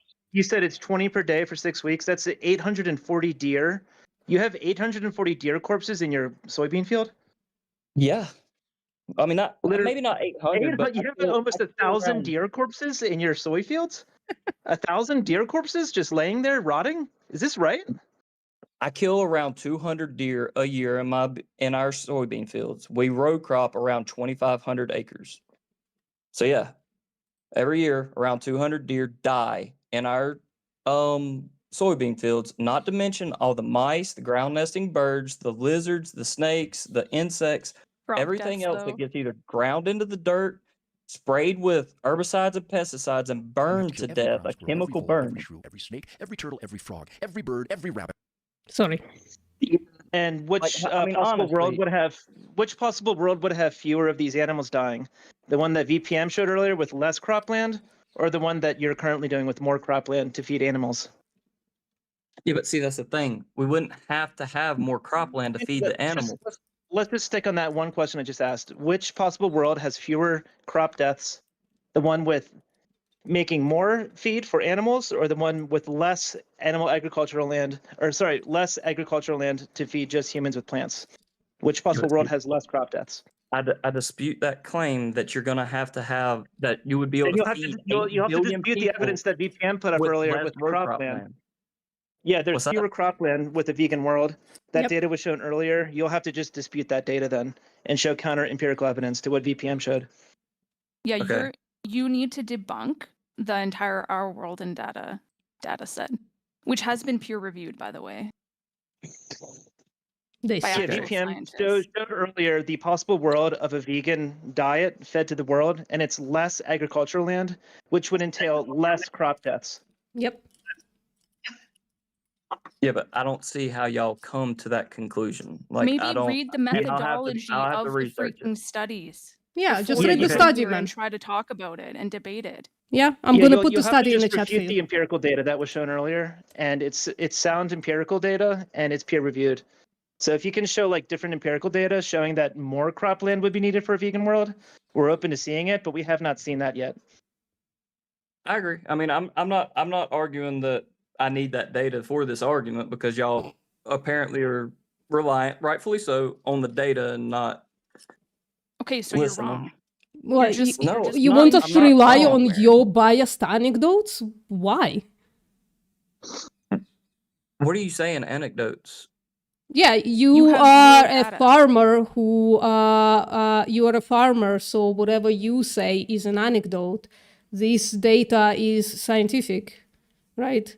So collected So from me telling you that I'm looking at a dead deer in the bean field outside my house, about 200 yards from my house, that's an anecdote?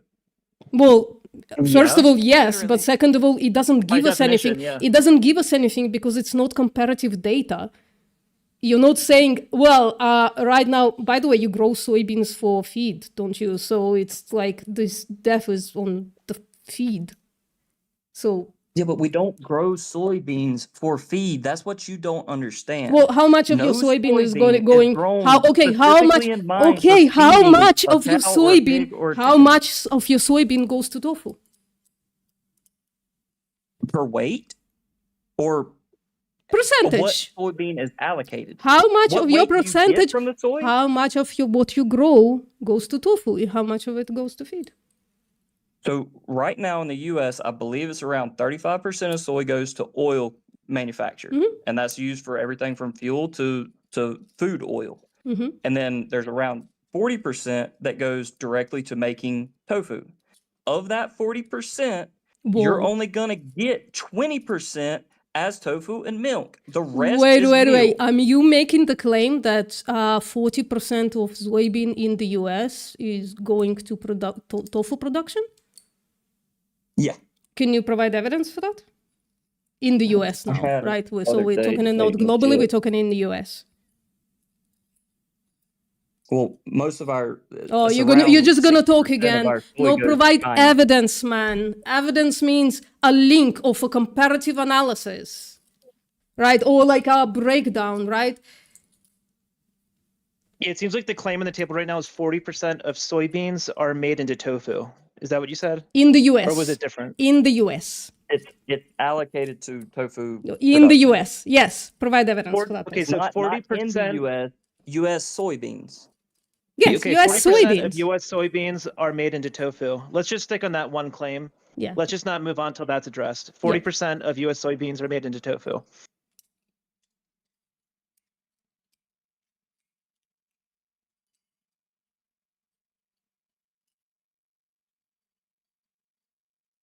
Yeah, we're waiting for you, soy farmer. I'm looking it up. All right. Well, you should have looked it up before you made the claim. I want a link to show you because I had this pulled up when I was debating Chip a few weeks ago. Mm-hmm. Put it in the chat.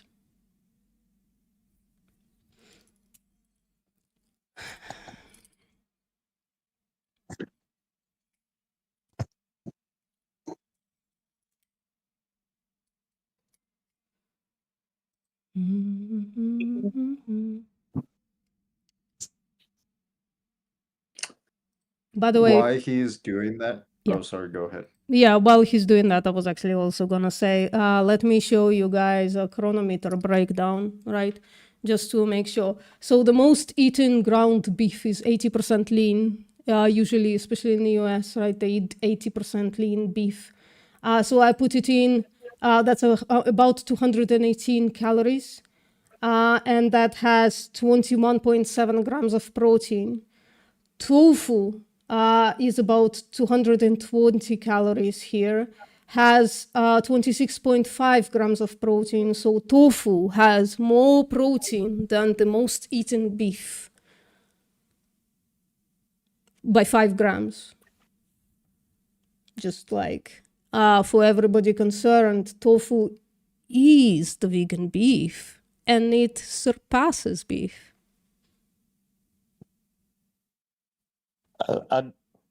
Once again, I'm kind of tied up in something else right now, but I don't agree with that. And either way, you're still only using 1/5 of the soybean. That doesn't matter. You should show comparative analysis. You only use 40% of the carcass of the cow to feed people. So what? Oh, that's not true. That's pretty much. What is it, 40 to 60? The organs for organ meat, like you can use every bit of the cow. Yeah, you can use every bit of the fucking soybean. So your comparative analysis is lacking. You're gonna say that we don't use something of ours, then I can say y'all don't use something of y'all's. Sure. I'm just saying, if we needed to, we could. Yeah, and we can, if we needed to, we could use 100% of the soybean. It's high in fiber, high in protein, and high in fat. That's what I'm saying. Your argument's unjust because you could say it for both sides. Is my point. Sure, but there you go. So 100% of the soybean can be used. You've been arguing that only like whatever percent can be used. You were the one arguing it. So like now you're getting pissy about me saying that only 40% of the cow is used. Not 40% of the cow. 40% of the cow is not used. Okay. You get around 60% of meat weight off of a carcass. Sure. And you can use 100% of the soy.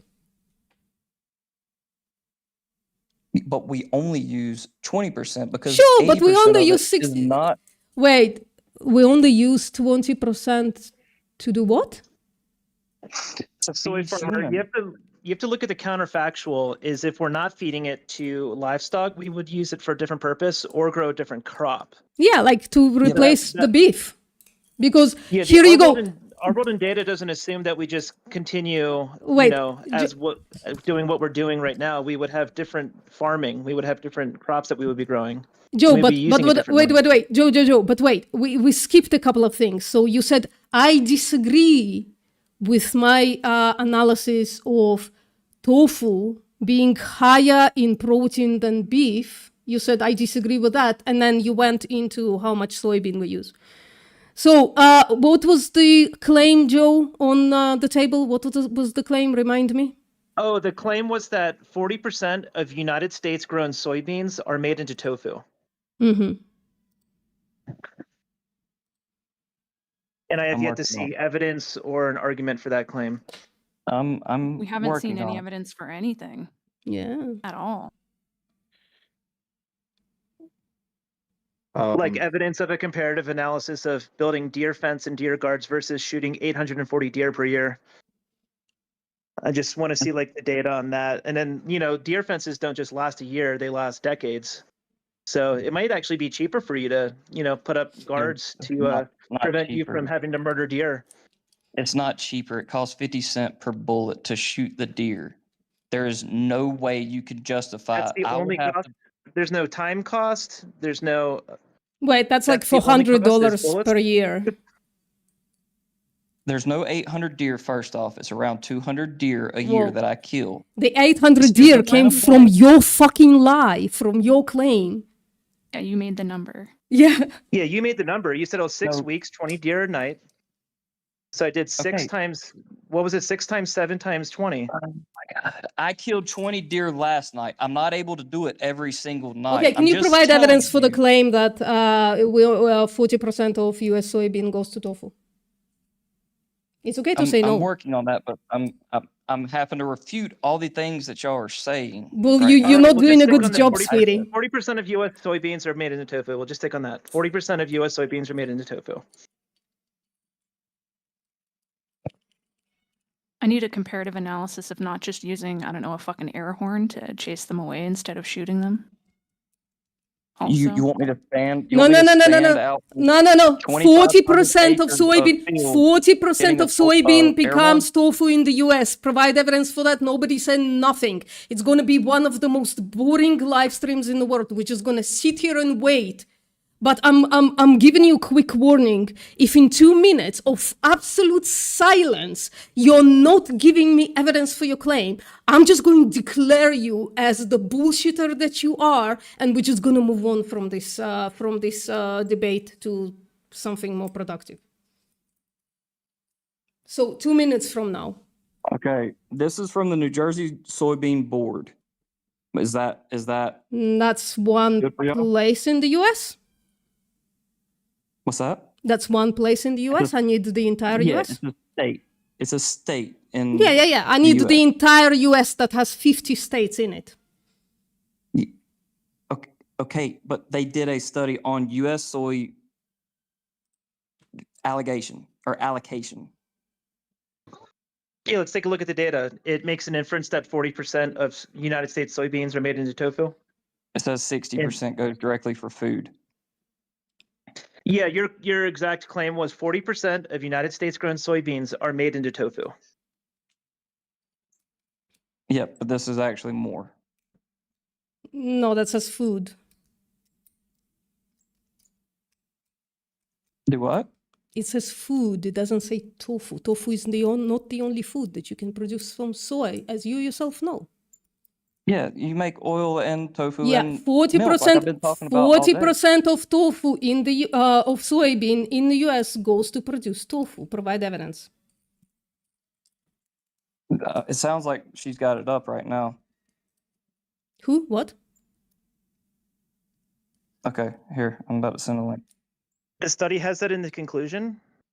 40% of United States soybeans are made into tofu. Yeah, it says 61% of soybean oil is used for frying, baking, and baking food, and as vegetable oil as an ingredient in food like salads and dressings and margarines. This is also accounting for tofu, any food product. 61%. thing is, there's 80% meal of the soybean, 20% is oil. 61% of that oil The claim is was used for food. 40%. The claim was 40% of US soybean goes into tofu production. Provide evidence for it. Post the link.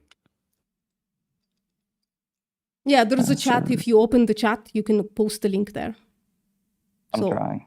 Yeah, top right corner, you already debated Chip, so I bet you know how to use Discord. Not really. I Okay, struggle then. 40% of US soybean goes to tofu production.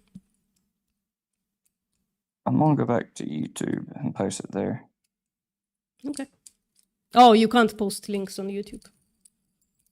Oh, shit. Jesus Christ. Okay. Right top corner, show chat. All right, top corner.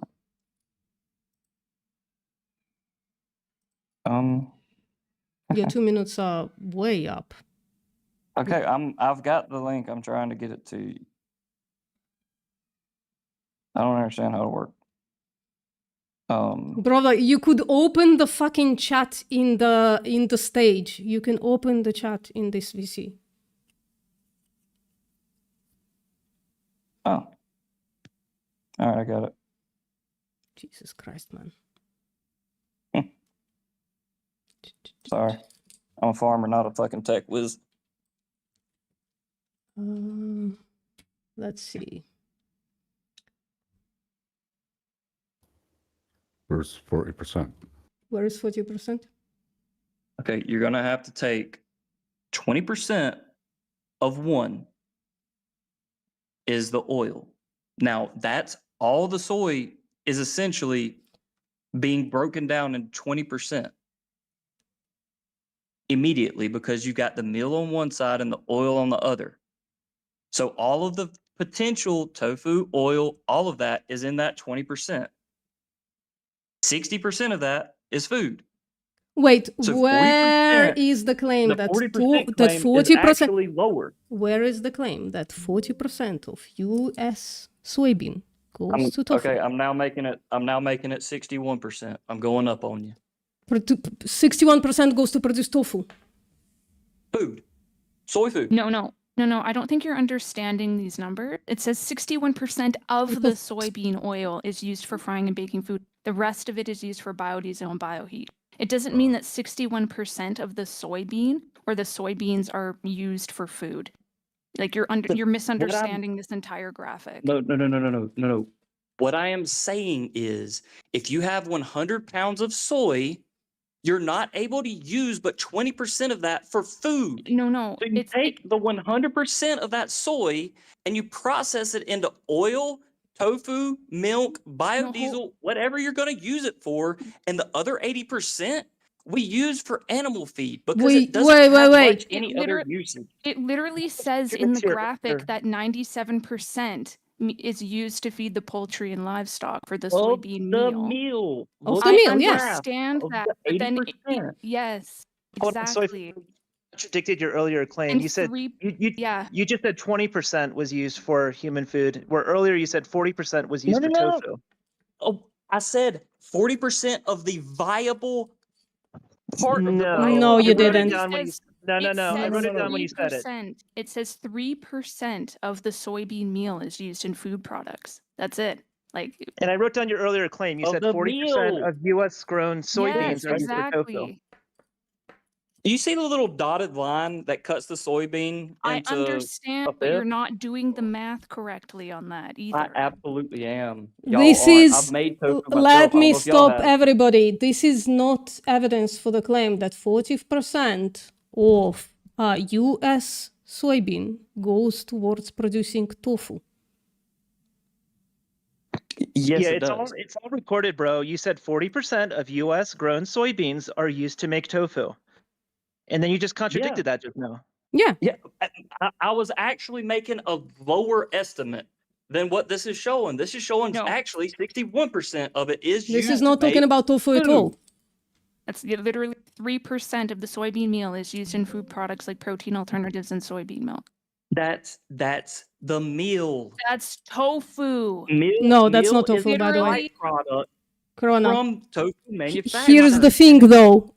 I think almost no soybean goes to tofu in the US. I don't think tofu is produced in the US to such large quantities. As this graph Listen. shows itself, 20% goes to oil, and then 80% is allocated mostly to animal feed. No, But also, that's not how I'm this not works. understanding. That's soybean I'm not. meal. Wait, doesn't matter. I'm not. First of all, it doesn't provide evidence for your claim that 40% of U.S. soybean goes towards producing Okay, tofu. we can- But we can second, drop the 40% and most important one, this is evidence for your claim that you only can use 20% of soybean for human consumption.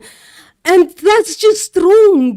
That's what you guys use it for in the US. That doesn't mean that that's what you can use it for. If you take the soybean, if you take the soybean, shut up, I'm talking. If you take the soybean and you don't extract oil from it and instead allocate all of it to tofu production, soy milk production, and TVP production, you're gonna use up all of it. And it's gonna produce a lot of protein per very little land, so we can stop breeding, exploiting, and slaughtering animals for unnecessary, wasteful protein. Cam, can I make an analogy real quick? Sure. Yeah, let's just make an analogy with like using wood. So let's just say I make the claim that like X% of wood is used to build houses.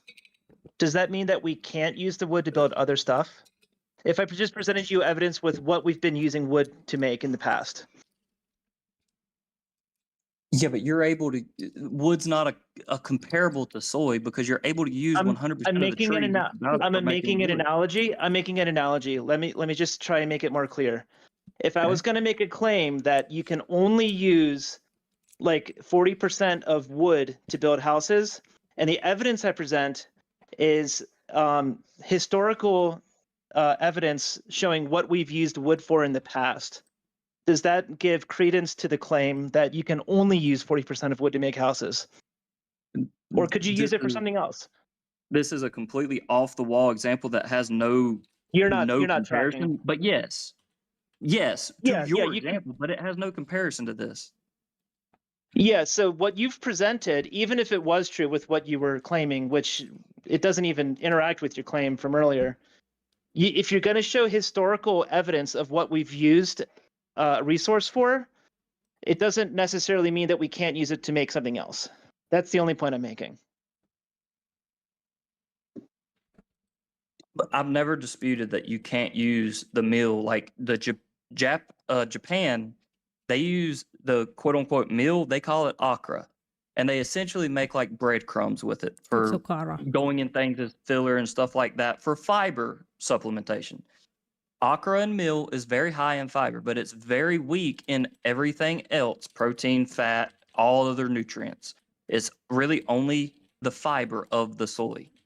So you're either going to have to say no tofu production and use the soy to make basically like a flour, or you're going to make tofu and be left with 20% of a superfood, and 80% of that soy weight is going to be a waste incorrect. product. We can just stop producing soy oil. We don't need soy oil. It's one of the worst beans to produce oil from.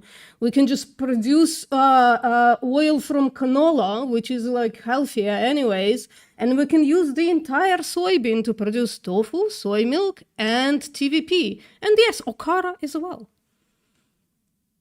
I'm not arguing with what you're saying. That okay, cool. So we are on the same page. We can stop breeding, exploiting, and slaughtering animals into existence, and we, instead of allocating soybean into animal feed, we can just allocate it into the human animal feed.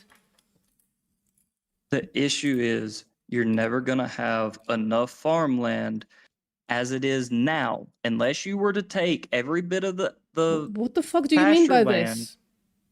What the fuck do you mean by this? We That don't need goes more.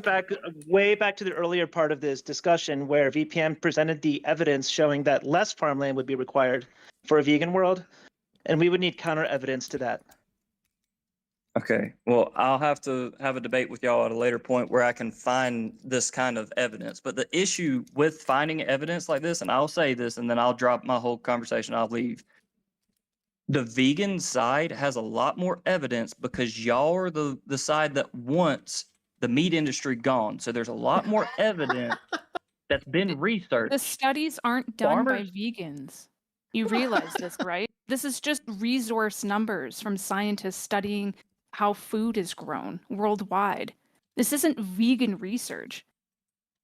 Do you think the study you sent was done by vegans? The study that you sent to us just now from New Jersey that disputed your claim? No, it's done by the board of soy farmers. Yeah. Yeah, so why does it And it say only shows my 3% is used? Why does it say that only 3% is used for TVP, tofu, tempeh, and milk, etc.? When you said Okay. earlier it was 40% for tofu.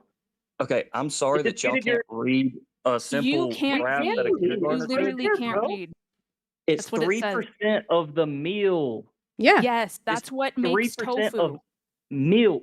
No, it doesn't. Meal is a byproduct or a co-product of tofu manufacturing. It's the. I'm sorry you never it's made why tofu. It's I not of have. tofu money. No, no, no, no, no, no. Tofu. Both are wrong. It's not 3% of meal is not of tofu manufacturing. It literally says it here. 20% is oil extracted. That goes into oil, right?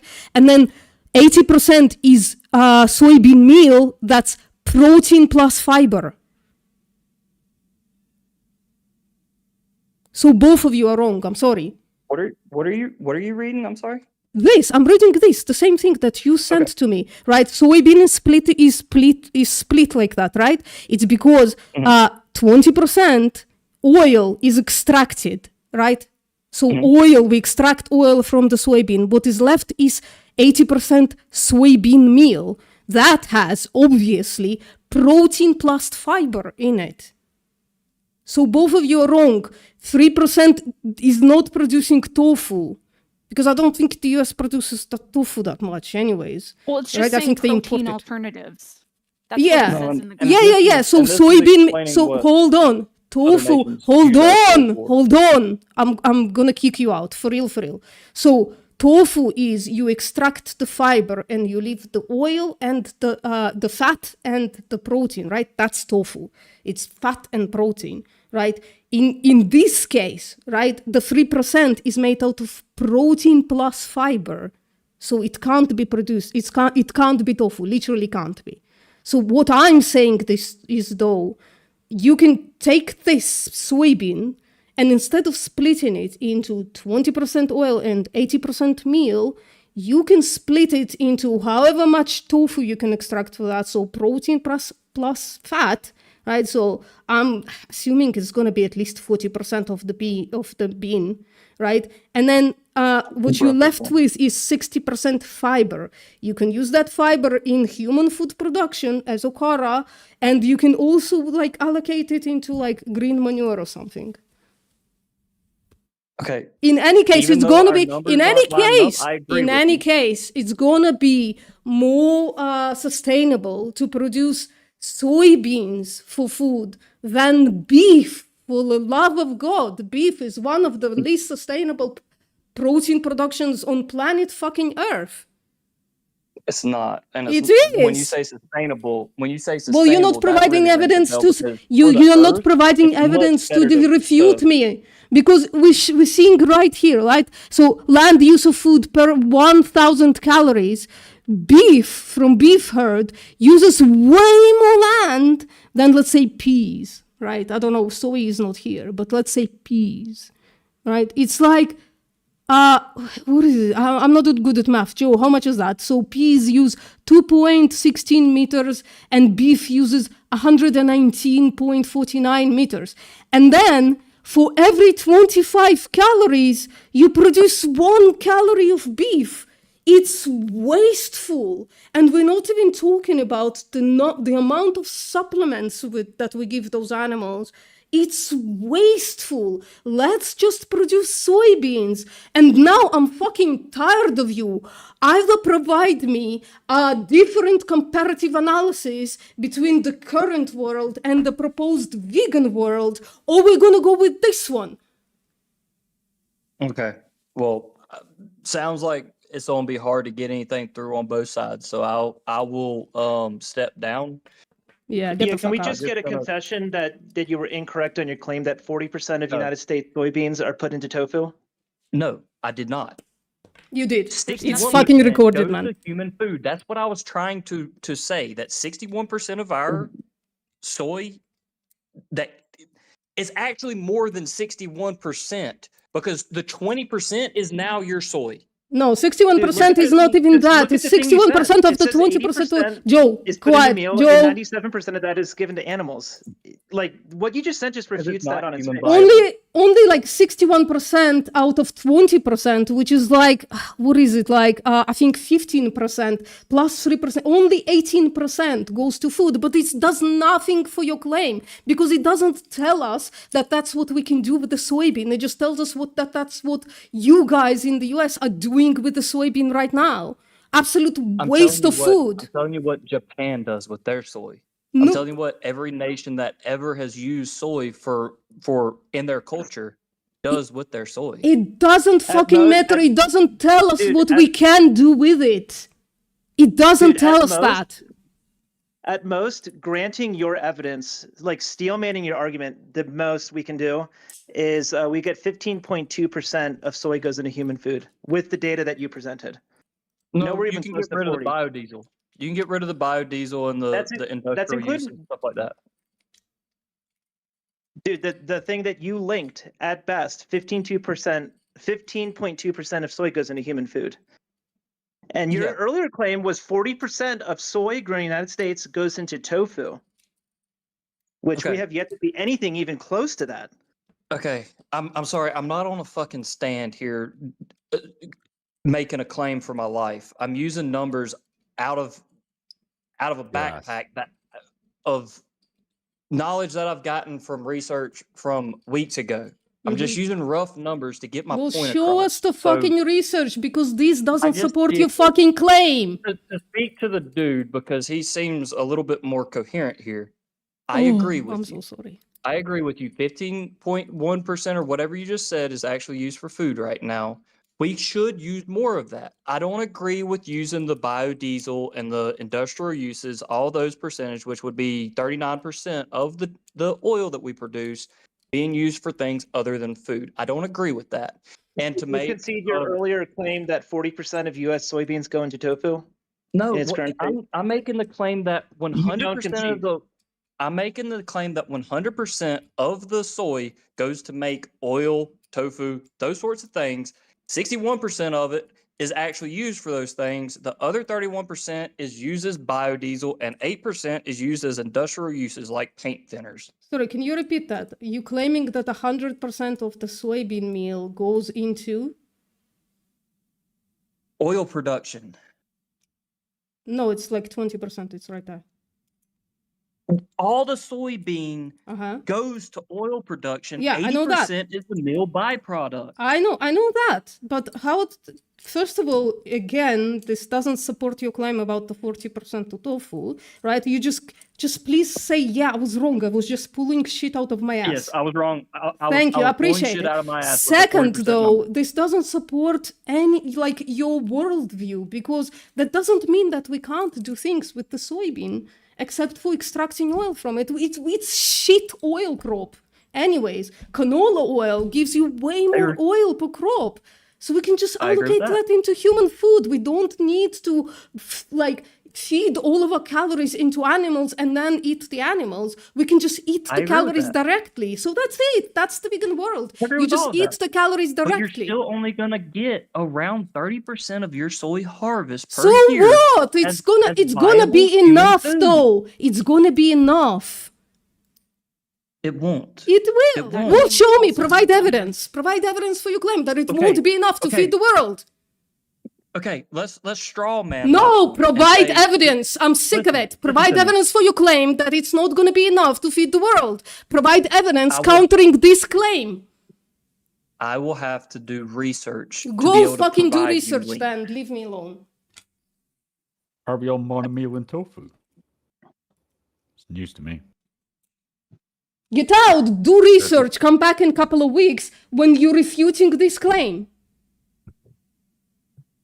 Soy farmer, like Okay. it still seems like you don't understand that graph, like your own graph. Like in order for you to ever be able to understand this research, like you should be able to read this graph. Like, do you understand how it's first breaking it down to 80% soy meal and 20% oil, and then it's going off of those numbers for Yeah. each side? 100%. Okay, so 100%, that I get that. 61%, so that 61% food number, where is that coming from? 60% of what? Of the viable part of the soy that's actually being No, made into No, food. you're wrong. But I'm trying to help you out here. But so look at this graph. Okay, there's a right side and a left side. Okay, that Yep. 61% food number is coming from the 20% oil at the top. Right. That's only 61% of the 20% of soy. I right? get that. It's only I 20. get that. It's like 15%. Okay, no, it's 12%. So what you just said, you just said it was 61% of soy. That's totally incorrect, and it's a big problem with having this conversation. with you. Okay. It's only Listen. 12% of soy, right? It's only 12% of soy, not 61%. Okay, listen. If you have 100 pounds of soybeans and you're going to make it into food, you've got two options. You can either make it into flour or you can make it into like oil, tofu, milk, any of those sorts of Okay, this doesn't matter. You just concentrate. said soy. You just said soy. Yes. So soy encompasses both of this. Soy encompasses the meal and the oil. Is that correct? The meal is the byproduct of making any of your concentrated food. I understand. So all of it is in the soy crop, right? That's what we're talking about. So it's meal and oil. Yeah. Okay. So what I said is correct. I don't know why you're trying to refute it. Okay. So of that soy crop, 80% is soy meal of that soy crop by weight. 20% is oil of that soy crop by weight, right? Yeah. In this graph, it still remains true. Only 12% of that soy crop goes into oil, into soybean oil for food, and 3% of that soy crop goes into protein products of soy for food. Okay. Does I agree. that make sense? Yes. Okay. I'm So tracking. do you understand how that is completely different? It's not even half of the original number, as if 40% of the soy crop went into protein food for humans, right? Okay. It's totally off. Only 3% of the soy crop goes into protein products for humans. No. The 61%, the 12% number, 11% number that you just said. That's fat. That's the fat part. That's not the protein part, like tofu is. Okay. But either way, same thing for tofu production. You're left with a percentage, and it's around 20 to 30% of the soybeans' weight left behind in both the tofu and the milk. You're left behind with 70 to 80% of meal. It's just robbing the nutrients out of the bean. So from the start, if you're making a protein, fat, concentrated food out of soy, you're going to be left with a massive portion of it being a byproduct meal. You end up with the same waste either way. No, That you can meal produce TVP has out of very it. little use TVP is other than- produced other out of than filler. TVP is produced out of soy meal. TVP is protein plus fiber. Has very little fat. Okay, if you're going to get more protein out of meal, you're going to have a byproduct either way because you're going to have to concentrate it even further. Only 40%-ish of the protein is left behind in the meal after tofu production. You're getting 20% of the weight, but 60% of the protein and fat out of the soybean in tofu. That's why tofu is a superfood. I will agree with that. But you're being left with 70 to 80% of the weight with only 40 to around 40%. Sure, you can take that whey and you can make a soy protein isolate out of it the way we do out of whey. There you go. More food production. Okay. You're still going to be left with a byproduct. if you're robbing more of that protein out of it, you're still going to be left with more of a What do you byproduct mean? that's even more So we use quickly whey. fiber. So we use whey to produce protein isolate, right? For the gym bros like me. So we're gonna use the whey that is left from tofu production to create soy whey, the way we do now. What do you When think? you're What do you saying think whey, are you soy saying- isolate is? When you're saying whey, I'm assuming you're talking about a product that is left behind with the tofu and the milk. Yeah, Not the milk. the water, it has protein in it. Yeah. You can isolate Yeah, that protein and create a soy protein isolate. So you can still Yeah. produce food out of it. I agree, but you're still left with the meal. Okay, You're still yeah. left with a And you can massive produce portion food out the of that soy as well. whey Have that you ever can't do eaten anything have you with. ever eaten okara? I have eaten okara. have, When I I produce have, and- when I produce my own home tofu, I use okara to produce food. Fiber is good for you. Humans should eat fiber. Okara is fiber. You can produce food out of it. But then you're relying more and more on one particular food that doesn't have a balanced diet in it What do to you mean? sustain you. A huge You're balance having to diet. put a lot of Shitload weight of in it. soy, and it According got to you, limits. 40% of it is gonna go to tofu. 40% of a soybean is gonna go to tofu, right? Yeah. Yeah, that's a lot of food. Okay, but it's not enough to sustain. Show 8 evidence for billion that claim that there is not enough to sustain people. No, nothing. We'll have another date Get 2 out. weeks from now, and I'll bring that data Yeah. if I can find it. Which I don't know how to find data like y'all Yeah. do. Because Please I've- make sure that it's comparative analysis. Yeah? Comparative Okay, what do you mean analysis. by that? Write that down. Comparative analysis. You should compare it to, for instance, beef production. Right? If you take soy production, compare it to beef production. Soy is going to produce more food per hectare, per gram of, per milliliter of water, per any fucking metric than fucking beef. It's going to produce more protein, it's going to produce more fat, and it's going to produce more calories. Way more. Cause trophic levels. There's so much I could dispute Go. there just on common sense, but No, common sense can't help you. Common sense is wrong. All the fucking time. That's Yeah, why you've we made have it scientific the entire evidence. time. Everything that you've been saying has been incorrect. We have actual data. You're just going by feels. That's literally it. no, I'm not going by feels. Well, I you're not showing understand- comparative data though, It's like soy with this farmer. graph that I've been trying to get y'all to understand. The dude that was just talking, I felt like he kind of was starting to get there.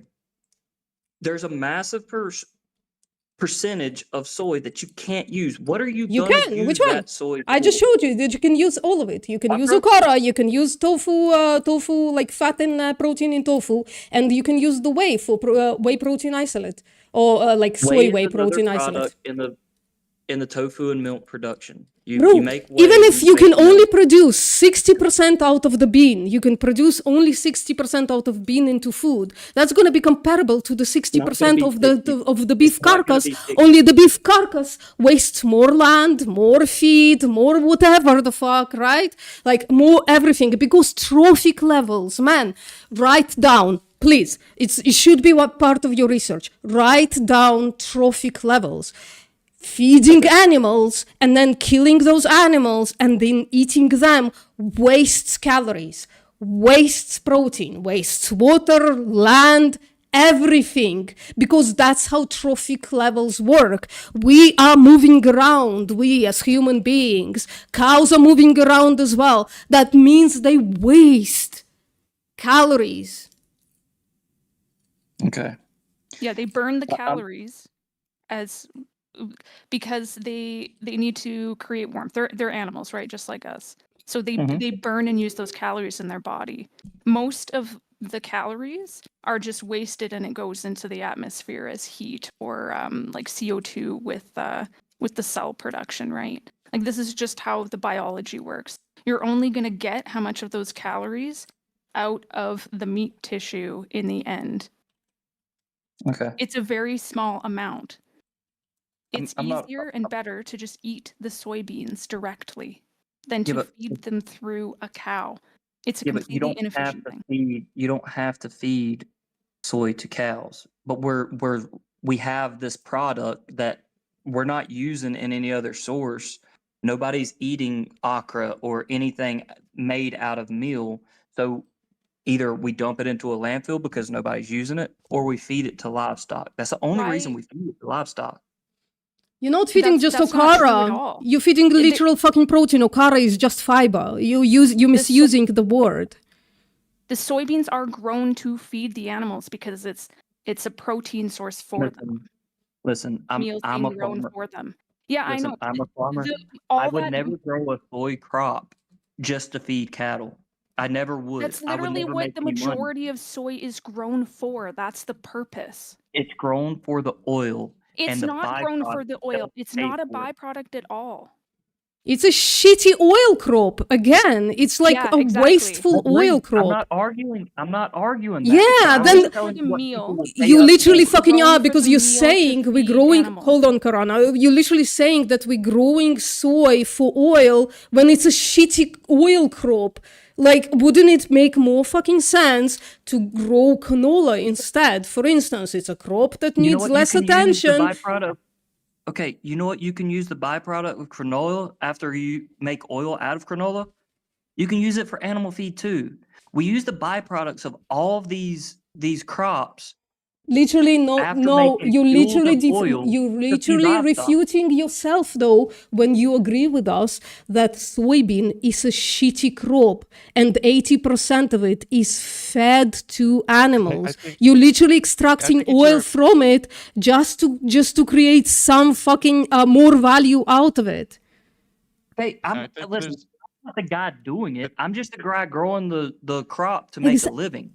I'm Well, not then gonna tell fucking, anybody then what to do. fucking There- stop there's another pretending misunderstanding. like you know what you're talking about and that you can refute the scientific data that is if you know what trophic levels are makes sense, but also like they literally did the comparative analysis between the world that we have right now and the world that would be, and it shows that you can feed more people on a vegan diet in the vegan Sorry, world. farmer, Sorry, go sorry, on. farmer, just because you treat it as a byproduct and you only grow it for oil, and you can argue most farmers only grow for oil and also treat it as a byproduct, the soybean meal. That doesn't refute what we're saying is that you could just shift the processing to focus on the soybean meal to feed humans, like with tofu, instead of using it for the animal feed, right? It doesn't mean we couldn't eat that soybean meal part just because you treat it as a byproduct currently, right? Like you guys are I kind of agree talking with you. past each other. I mean, I agree with you, but it's not it doesn't have enough nutrients to be a viable supplementation for diet. Bro, evidence. You Provide have to evidence provide for evidence that. for that Nutrient- because it's a it's very- literally the same portion. It's the soybean meal portion is literally the same thing that we use to make the tofu and stuff from. It's just currently That's not true. That's not true. You use raw It is. soybeans to make tofu. You don't use a meal to make. No, I tofu. agree with soy farmer. You use the raw soybean. You can't use the meal because it doesn't have the fat. But look at the. I'm not sharing it. Look at all the nutrition that tofu has. Like you're talking out of your fucking ass. So this is. I agree. Yeah, yeah. So let's fucking make tofu, not beef. It has more protein Beef is and also shitload a of nutrition. superfood. Look at that. Beef is arguably much more of a superfood than tofu is because What's you the get evidence so for that? many different micronutrients out of beef that you don't get out of soy. Like what? Soy is a protein isolate. You get fat and protein and very little else. You don't get all Excuse of the me? iron, Look all at- the B12, excuse all me? of the different Excuse me? micronutrients and vitamins that you do out of beef. And you 5 can't point. argue that. Wait. Shut the fuck up. 5.4 milligrams of iron. That's tofu. That's more than beef. Okay, I'm now- pretty sure. Now there is a difference in absorption, right? But you can increase absorption of iron from much more than beef. Beef is only 2.2 milligrams, and you can increase absorption of tofu if you add vitamin C type of food to it, right? So it has more iron, and you can increase its absorption.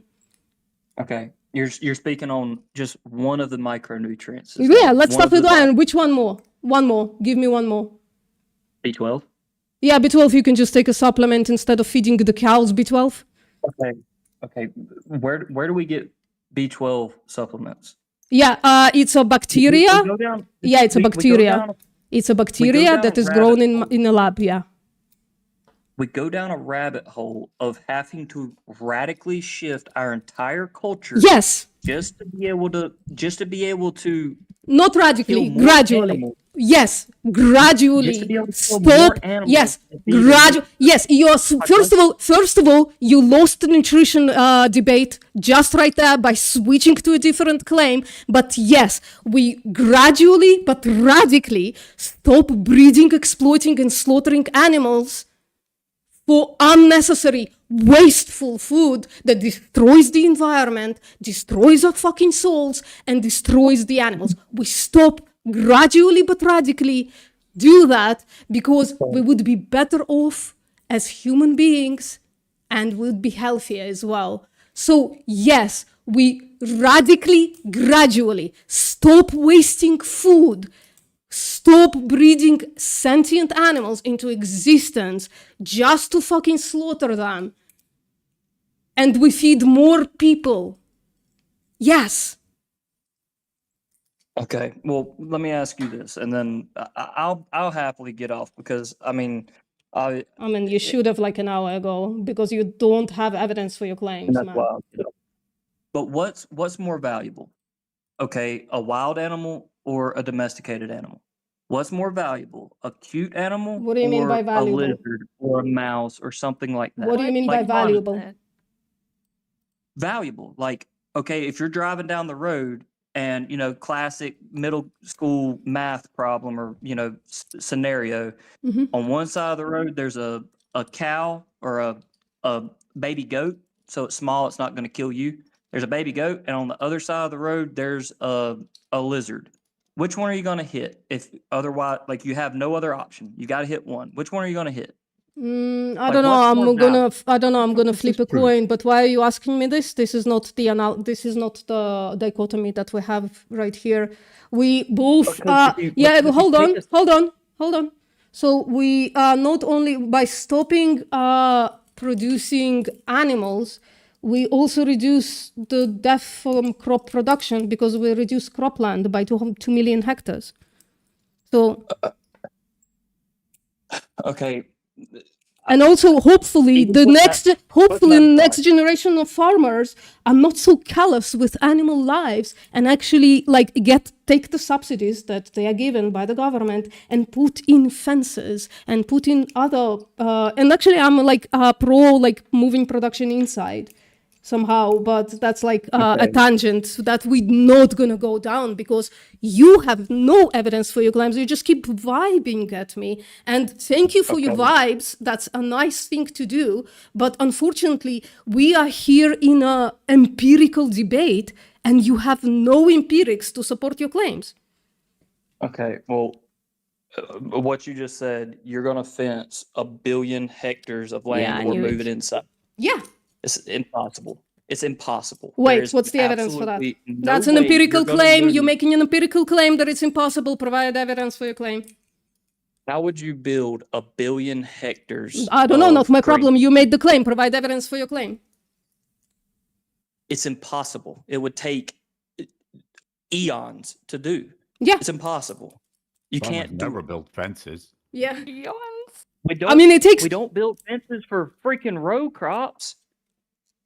Well, we should. We build fences for cattle. Yeah, but we it's should. We easy should to build start. a fence to Yeah, keep we should cattle start in. building. It's really hard to keep. Yeah, we should It's start really hard to building build a fences fence for to keep- crop.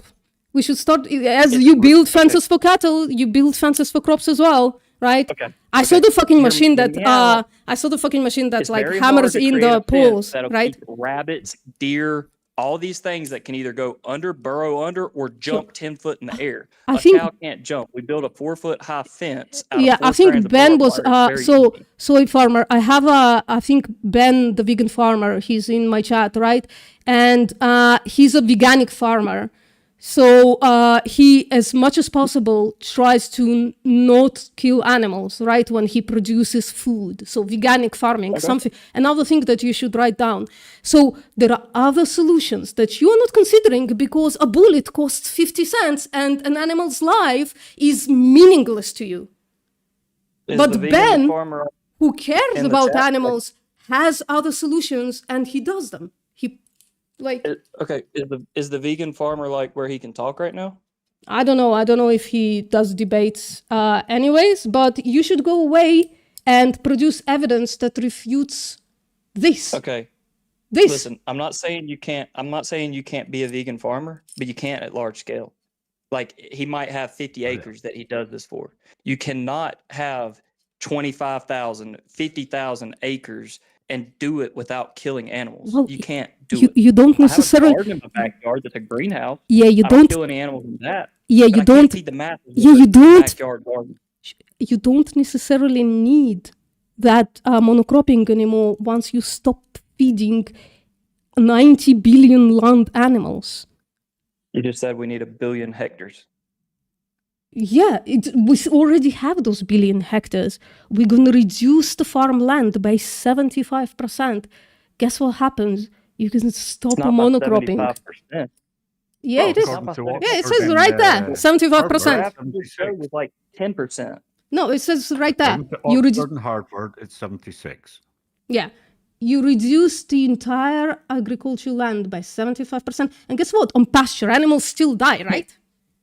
Being trampled, killed, you kill the predators. Getting rid of pasture. Sorry? Nothing dies in pastures other than cows. We don't need that fucking land though. I'm just saying that pasture, animals die on it. So the predators, the same pests that come for the feed that you store, all of that shit, right? And you reduce all that land by 75%. Wait a minute. It absolutely does not. Wait a minute. Deer, So all the rabbits, grass that squirrels, we all the harvested animals can live when I on was our young, country. for silage and hay, there was no deaths, was there? Because cows can't eat fucking grass. Okay, that's dairy farming. For silage, that's dairy farming. We don't dairy farm. I don't necessarily No, these support were dairy. for beef cows. What's They that? grew all fucking sorts of crops For what? for beef cows and sheep. You're telling me that harvesting grass doesn't cause any deaths, does it? Why are you growing crops to feed your individual cows? Do you Does not have enough grass land? harvesting Are you kill robbing your animals? land? Does of- grass harvesting kill animals? Does grass harvesting? You're saying like hay? Hay, silage. Okay, we feed hay during the winter time. Oh shit, you're not going to teach me anything. Does grass harvesting fucking kill animals? Far less than soybean, far less Oh, than yeah. corn, far less Oh, than yeah. any row You know crop. that machinery, right? Yes, know that I machinery. run it all. And you know that grass harvesting sucks more in than a fucking combine does. Don't bullshit me. Yeah, you're talking to an ex-farmer, man. Okay. You also have to go over that land more. Hang on 1 second. Let the farmers talk for just 1 second, and then I'll leave. You're saying that a combine header is less discriminate than a baler? It runs 6 to 8 inches off the ground. You're not trapping any animals in that. A grain unless header they're runs deer. 6 inches off the Deer ground. fucking run. They can hear a fucking 100 decibel fucking 50-ton machine fucking. Okay, so you've never ground up a baby deer in your header. There was You've no never ground fucking deer rats up in your ever header. in the fucking feed. No. Okay, well, how many acres do you farm? There was 400 acres. Okay, very, very small farm. We're a small farm for us, and we row crop There was 2,500 no acres. fucking deer, and there was no rabbits, there was no mice in the fucking combine. The fucking harvesting of the grass killed fucking everything because you're running fucking a couple of inches off the fucking ground. Okay, but you're only running And a then couple all inches the off the fucking ground. insects. What? What Sucking in all our the mowers run the same distance off the ground as a grain You're header. sucking in. They float Sucking on the in. they And float the off fucking the mower ground. sucks in, and you know that. No, it doesn't. It does not. I don't care Blades are what you spinning say. fucking inwards. What's that? towards each other. They're fucking sucking it in. What? They're sucking it in. The fucking way the blades go fucking towards each other, they're fucking sucking everything through towards in the middle. A combine is no. sucking shit through. Yeah, it's just chopping the legs off of everything that it comes No, by. it does not. Yeah, how are you going to tell? It does not. Where the okay. fuck are rabbits getting run over by combines? Where are they getting fucking stuck in the blades of combines? They're not. You're going right over them. Don't be fucking dishonest. I will post pictures to this group chat Oh, of I'm every sure animal you've I got kill in our, pictures. There's in our plenty of pictures on the internet that fucking deer have been caught on combines. Yes, we know. It's not fucking normal. It's not fucking every time you go out in the combine, you're running over a fucking herd of deer. So Yeah, don't it's bullshit. not a to accidentally killing animals isn't a right violation. Enslaving them and exploiting them is. This is the Okay. entire difference between your worldview and a vegan's worldview. Okay, but killing an animal that you don't need to kill is a rights violation. An innocent wild animal. Whereas my utopia is everybody has yard chickens and gardens, and that's how they provide for their family, say 70% of their nourishment of their household. In that situation, you don't need any of it. You don't need pastures. You don't need row cropping. Way fewer animals die in that situation. Y'all are forcing the feeding of masses, and it's going to kill more animals point blank, no matter what you say. Hey, You need to There's provide the evidence. Yet another empirical claim that you won't Soy provide farmer. evidence for. Hold on, let me ask you a quick question. What are you going to feed those backyard chickens? What do They they need to eat? eat bugs. They eat bugs. I've got backyard chickens right now. I'm looking at them out in my backyard. They're eating bugs out of the grass. yeah, you're not When you buying feed them your chickens feed? in the winter, what do you feed them? In the winter, they're scratching for bugs. Same thing, scratching So for the grain. entire planet, not just your tiny little fucking patch of the earth, can do this, can they? So there's no fucking if you cold go- if weather you go anywhere too else far- in the world. If you go too far We've all north, got to fucking eat chickens and eat eggs from your fucking piece of the world. The whole entire world. And also, Soy Farmer, can you just interact with what Tim was saying earlier? This, harvesting grass or grass-fed beef kill animals? Yes or no?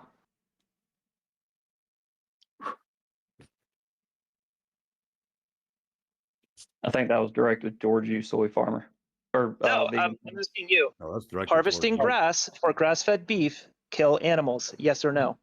It does, but you don't have to. You don't have to harvest near as much hay as you do soy, corn, wheat. What? We have. We have. What? Listen to me. That.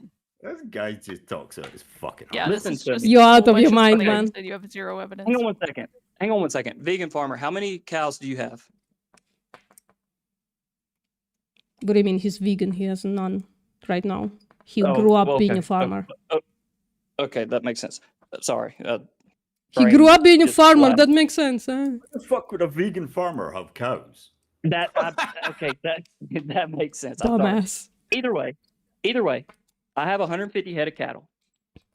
We have hay pastures set up for hay, and we have around 60 acres of hay for them.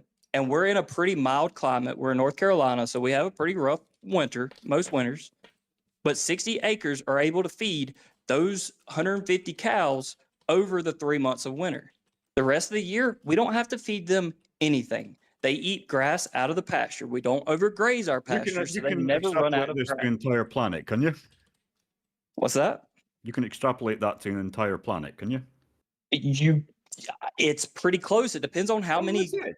It Is depends on how many cows you Oh. run per acre on the land you have. Oh, shit. If you're in Montana, for example, you might have to run 1 head of cattle per 30 acres. We're able to run 1 head of cattle per 1.5 acres where I'm at. If you're in Florida, you can run 1 cow per 3/4 of an acre. It depends on where you're at.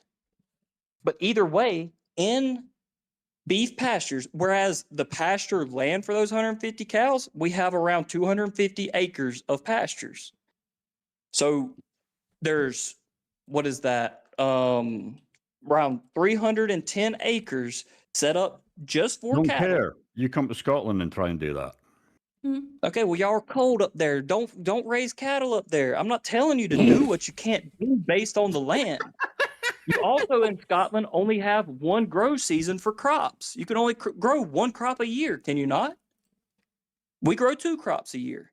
Hey, Soy Farmer, can you just be honest? And were you lying earlier when you said chickens can survive in the winter by eating insects, or was that the truth? In my backyard, I've never fed my chickens. I've had them for 10 years. Where's the insects You for just- the rest of the world? What I just said, it depends on where you're at.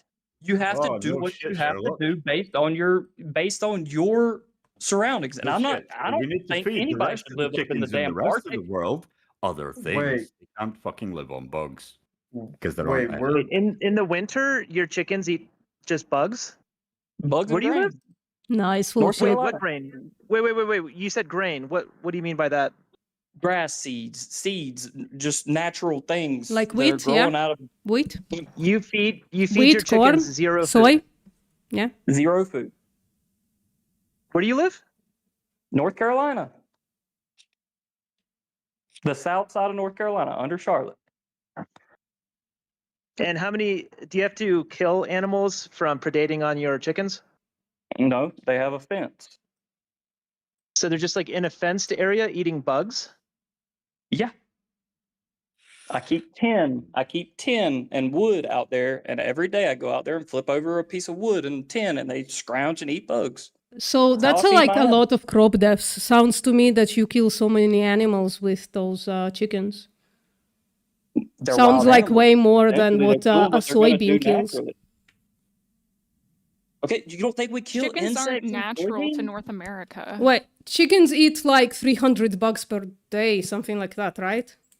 No, it's Okay, how more. many It's bugs more do than you that. think- How many beings? I'm not even gonna say bugs. How many beings do you think we kill in soybean fields, in cornfields, and wheat fields every time we spray a herbicide or a pesticide? I don't know, but way less than globally feeding 43% of crops to animals and then killing other animals in the production of those animals and then killing those animals as well. And we have Okay, I thought we calculation were for that, talking by about the way. microscopic. Would you like to see the calculation? Or you can provide the statistical number. Yeah, Well, that would be they're fun. not going to You provide provided anything. one so So far. let me find it. One sec. Go on, show us the Davis study and give us a good giggle. Go. Where do I have it? I think it's in crop depths. One sec. So crop depths. Well, while you look that up, vegan farmer, would you deny or anything that you have to spray pastures as much as you have to spray You never pasture really or needed to spray row pastures. cropping? No, because we had a forest in the middle of our fucking farm. We had 20 acres of woodland right in the middle, and we grew the crops round about it. So there was tons of fucking natural pollinators. We didn't really need to spray. But it doesn't matter. Look, globally, right? So for chicken production, the most animals die. That's chicken for the flesh, right? That's how many for eggs die. That's how many for beef. That's how many for pork, milk, and then vegetable, fruit, and grain right there on the bottom. Yeah. So way less animals, way less animals are killed for grains and fruits and vegetables than there are for animal products. Yeah. To preface this debate, I said I do not support poultry industry. I commercially Then you want raise to chickens kill and you want turkeys to kill for off my the whole entire life. fucking like 2/3 of the world population, because the reason that we have factory farms and the giant monolith of farms is because people want a specific type of food, and so they like feeding people the way you are saying would literally not be possible on the amount of land that we have. And we do have calculations for that as well. I don't have them on my side, but it's like you would either have to starve people to death, like 2/3 of the population, or people would have to move as close as possible to a plant-based diet anyways. Like you're saying, oh, small farming, blah blah blah. You can't sustain people on that. Literally can't. So like either you're trying to starve people to death, or you're trying to make them mostly plant-based anyways. I myself have one beef. I have a family of 4. One It's me, beef. my wife, and my 2 kids. Damas, it's a cow. It's a fucking animal. Give her the bit of respect, or him, calling him by his like actual species name and not by the object you're gonna turn him into, dumbass. I mean, we refer to cattle as beef. Yeah, to well, be I know you objectify sentient animals. That's a category error. Okay, this year I killed Tina. Tina will feed my family for right about a year. Like, at the Wait, end of the just year. that Feed your whole cow? family for a year. You can't, yeah. What? Just that cow, nothing, you eat nothing else. No, listen. That's where all of my meat essentially comes from. Yeah, just the is meat. tuna. Just the meat. Then So we you get- eat then we get other eggs- stuff as then well. we get eggs from our chickens, and I have a garden that's around 2 acres that I get all of my vegetables for. The only thing I really buy at a grocery store is salt, pepper, Wait, seasonings, stuff hold on. like that. Tina, how many acres was Tina on? 1.5 acres. Her 1.5 mom acres. And on 2 acres, you grow most of your calories. You grow most of your calories on 2 acres, and then Tina takes up 1.5 acres. And that's like fucking lucky. That's like a North Carolina type of stuff.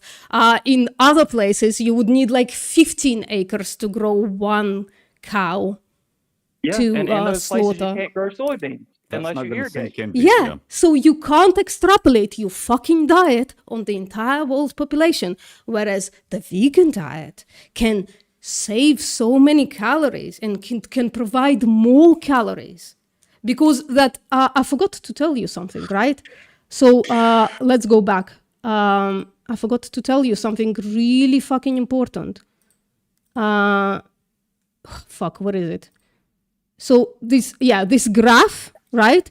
These 1 billion hectares is gonna feed more people than this. This is gonna feed 10 billion people. This is feeding 8 billion people, while a couple of billion are starving to death. This will feed 10 billion people. Truly addressing my ignorance. Is a hectare and an acre the same thing? No. Okay, what's a hectare compared to an acre? Fucking Google it, man. That's one of those things that you like fucking Google it. I am not gonna do math for you right there. Seems like Okay, Joe one hectare is 2.5 acres. So now you're, in my terms, your 1 billion hectares is 2.5 billion acres. Wait, guys. You know how many? Okay, go ahead. I have a quick question. Before you guys get into it, would it be better if we just provide the studies onto the table and then discuss the studies? I've been Would that telling be him a to little- leave for like hours now. Go refute this. And I gave you the link to it. I'll give it to you again. So this study, I'll give you the link to it again. Go refute it with actual evidence. Okay, I'm gonna head out since it Yes, doesn't sound like I'm fucking going anywhere bye. with y'all. Can I Jesus. just quickly ask you just one quick question? Go ahead. I just came from shopping and I just realized there's a lot of people here. You guys are talking about like numbers and stuff like that. I'm very curious about your ethical position on one thing. I want to ask you first a question and we can just bounce from it. Would you have any issues with farming dogs for dog milk? Okay, this is a proposition that makes no sense to me. You're talking about an animal that's been a companion for eons. Our evolution has I just want to evolved step in real with quick. dogs. I want to interrupt. He didn't make a proposition. He asked a question. Okay, yeah, but the situation is dogs have been companions to humans for eons and eons, working with us for survival. Wait. Yeah, So he you asked a have- question. wait. Based on this, you have no issue with Yulin Dog Festival, right? Say that again? You know the Chinese dog festival when they not Chinese, I think it's Wulin or I can't remember the name. So based on what you said, you have no issue with dog meat trade, right? No, I do. You're talking about two different cultures that 3% of the world's population agrees with eating dogs, whereas 99% of the world's population agrees with eating meat. Wait.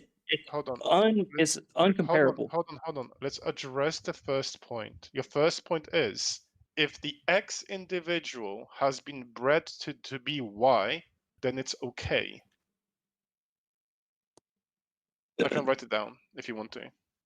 If I mean, X yeah, individual technically, yes. has been born to be Y, then we should do y to x. This, right? I just written it down. I mean that's very vague, but technically yes. I'll just say yes. Okay. If this is the case, do you agree with any, like if I put any individual into X and give you any reason for Y, would you agree in all way, like every single way? No, because all animals have different value. Y'all can call me a specious, on. but I believe all people are specious. All animals have different values in this world. Wait, Doesn't matter what they've been bred for. Hold on. Because when you say value, you mean Y. If an X individual has been born to be Y, Y is the value, right? Then we should do Y to X.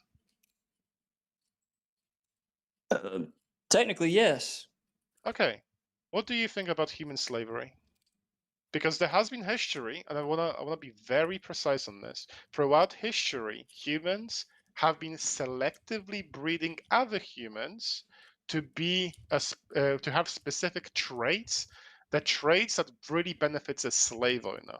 So if we go based on what you said, Soy Farmer, you said yes to if an X individual, let's go for if an human slave individual has been born to be a slave, then we should they should commit to be slaves because they were born to be slaves. Okay, the X being species all have a Y value. One individual of X species does not change the value. So no, I do not agree with slavery because the X humans have the most value of any animal on the planet Earth. So I do not agree with slavery in humans. Okay, but you say species. So I'm going to ask you a hypothetical.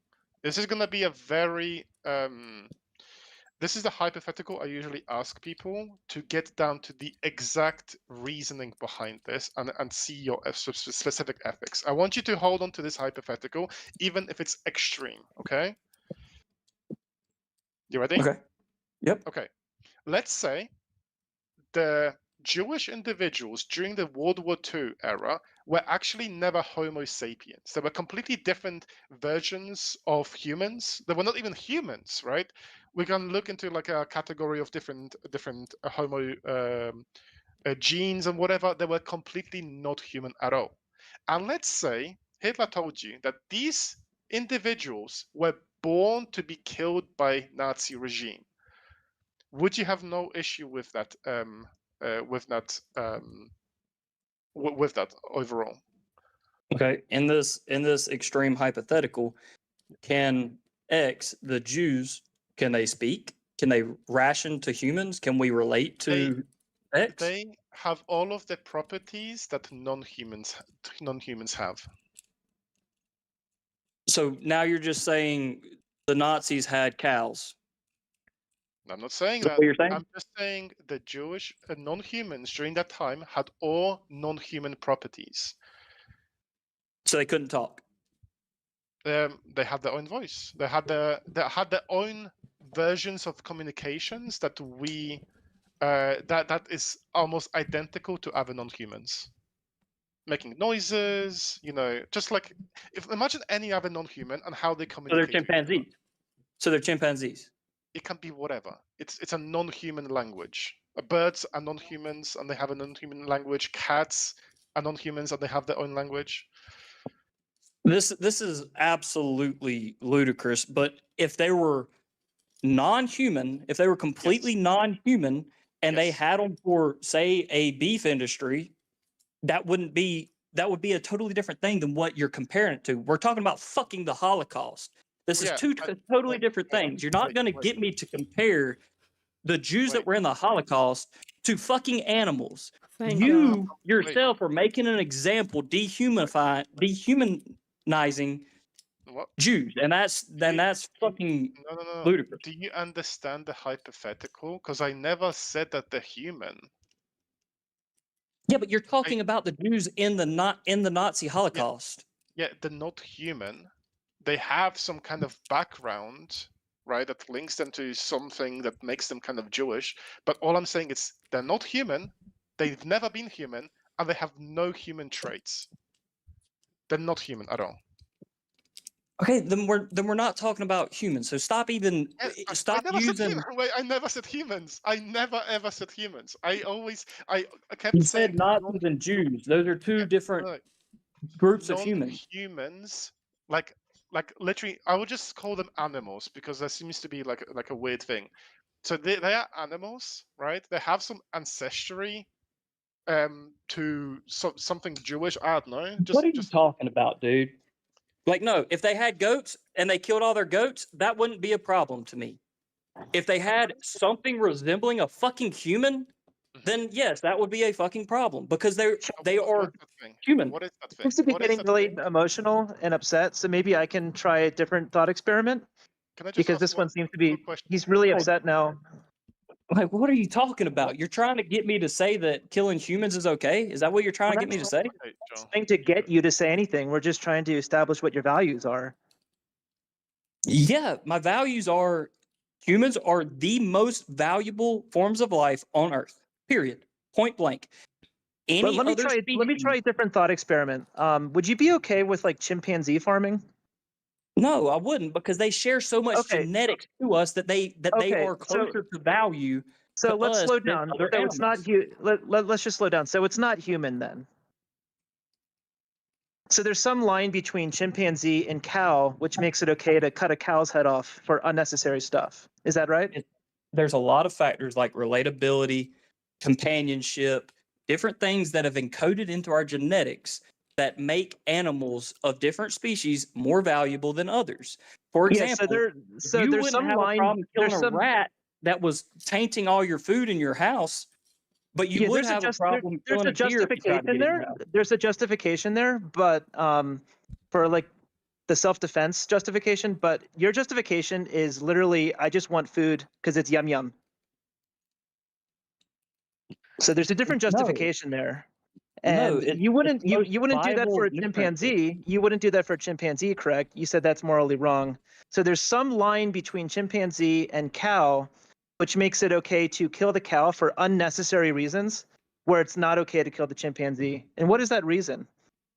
The relatability aspect that I just talked about.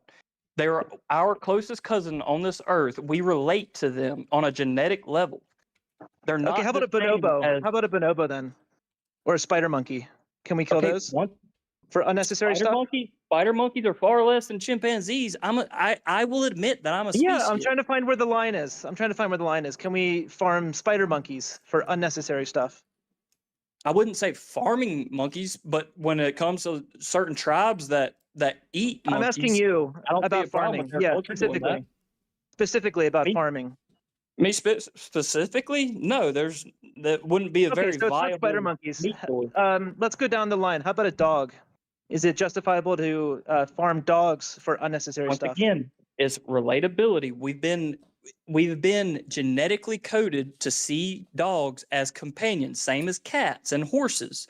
They are companions that we live with that help us live. For eons and eons, we have seen these. Why do people say as this with companions? such like fucking conviction? Yeah, can we farm hyenas? Are like wolves. They're predators. No, we've for eons we've looked at them like they will kill us. We can kill them. Yeah, so we can farm hyenas for unnecessary stuff? Sure. Okay. That's a yes or no question, by the way. I said sure. He said yes. You said no to hyenas, or you said yes? Sure. Okay, so so you can farm hyenas, but you can't farm dogs. Is that Right. Is that what you're saying? And what is the inherent trait between the two entities which makes it okay to farm one for unnecessary stuff and not the other? If you walked up to a hyena in the Sahara right now and tried to pet it, it would more than likely kill you. If you walked up to even the wildest dog and tried to pet it, it would not try and kill you. It might bite you out of fear, it might run away from you, but it's not going to try and kill you. That's the difference on a general scale. So if I find a domesticated dog that tries to kill me, I can farm them for unnecessary stuff? No, but you can kill them. No, I mean And farm it- them and eat them for unnecessary things, like you do with cows. Once again, the X that the other person was just talking about, the species, the X, even though there's a dog that is vicious and mean and tries to kill you, it does not separate him from that species. He's still a dog. He's still a companion. Oh, so that's a contradiction then.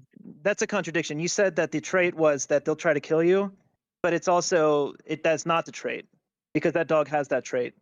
So can you try again? What's the line between a hyena?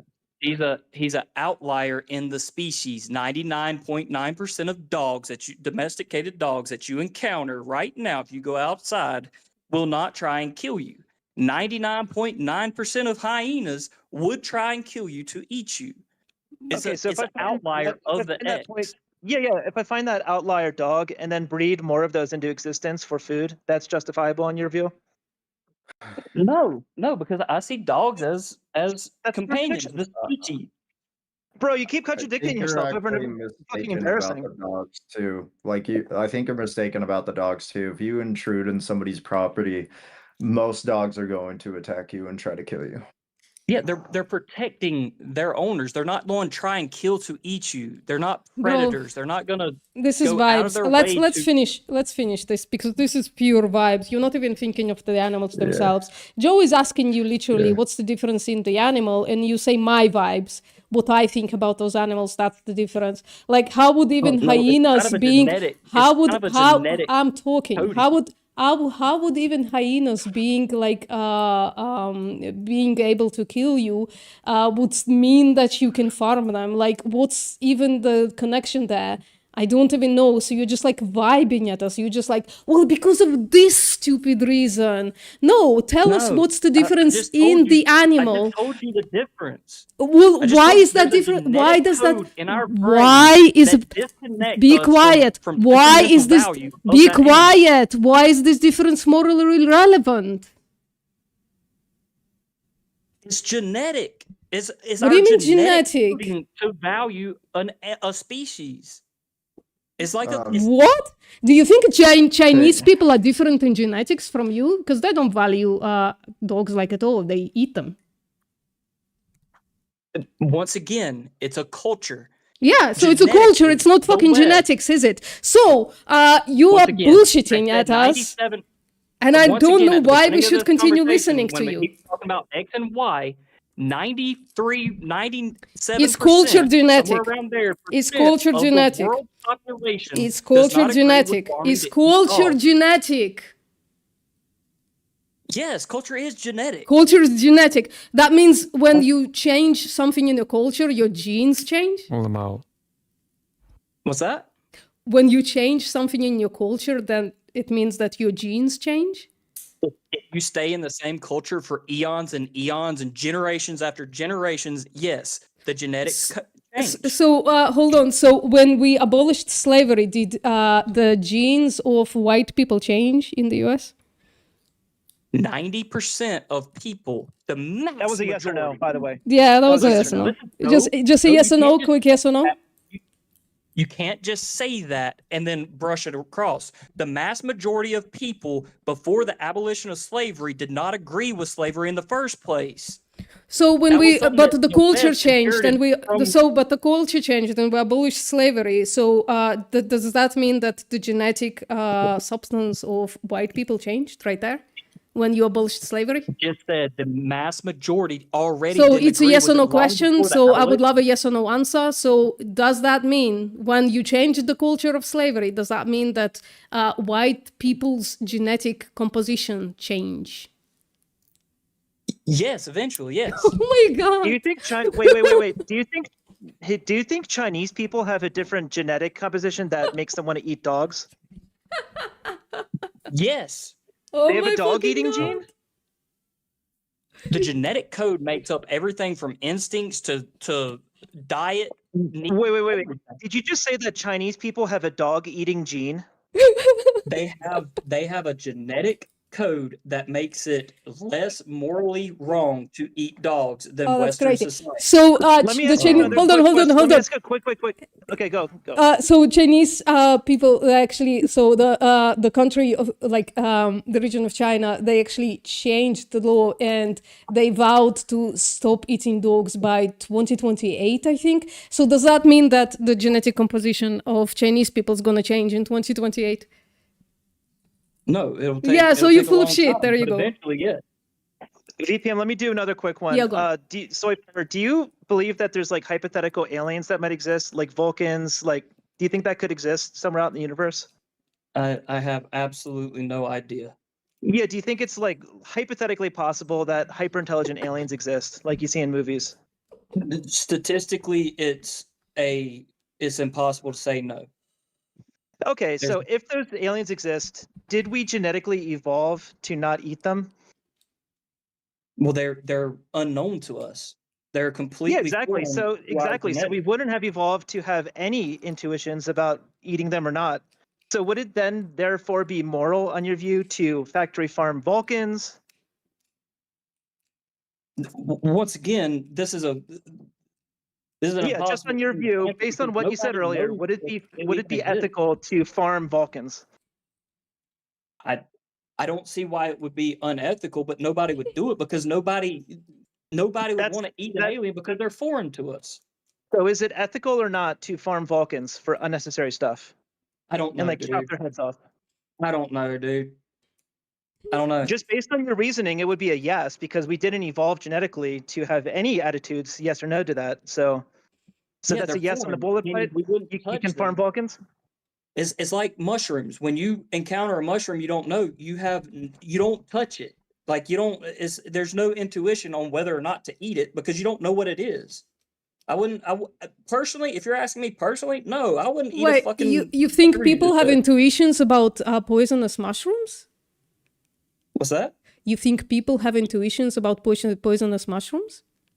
Absolutely. Oh, so if I take my baby to the forest right now, it's gonna know not to eat the red mushroom with white dots?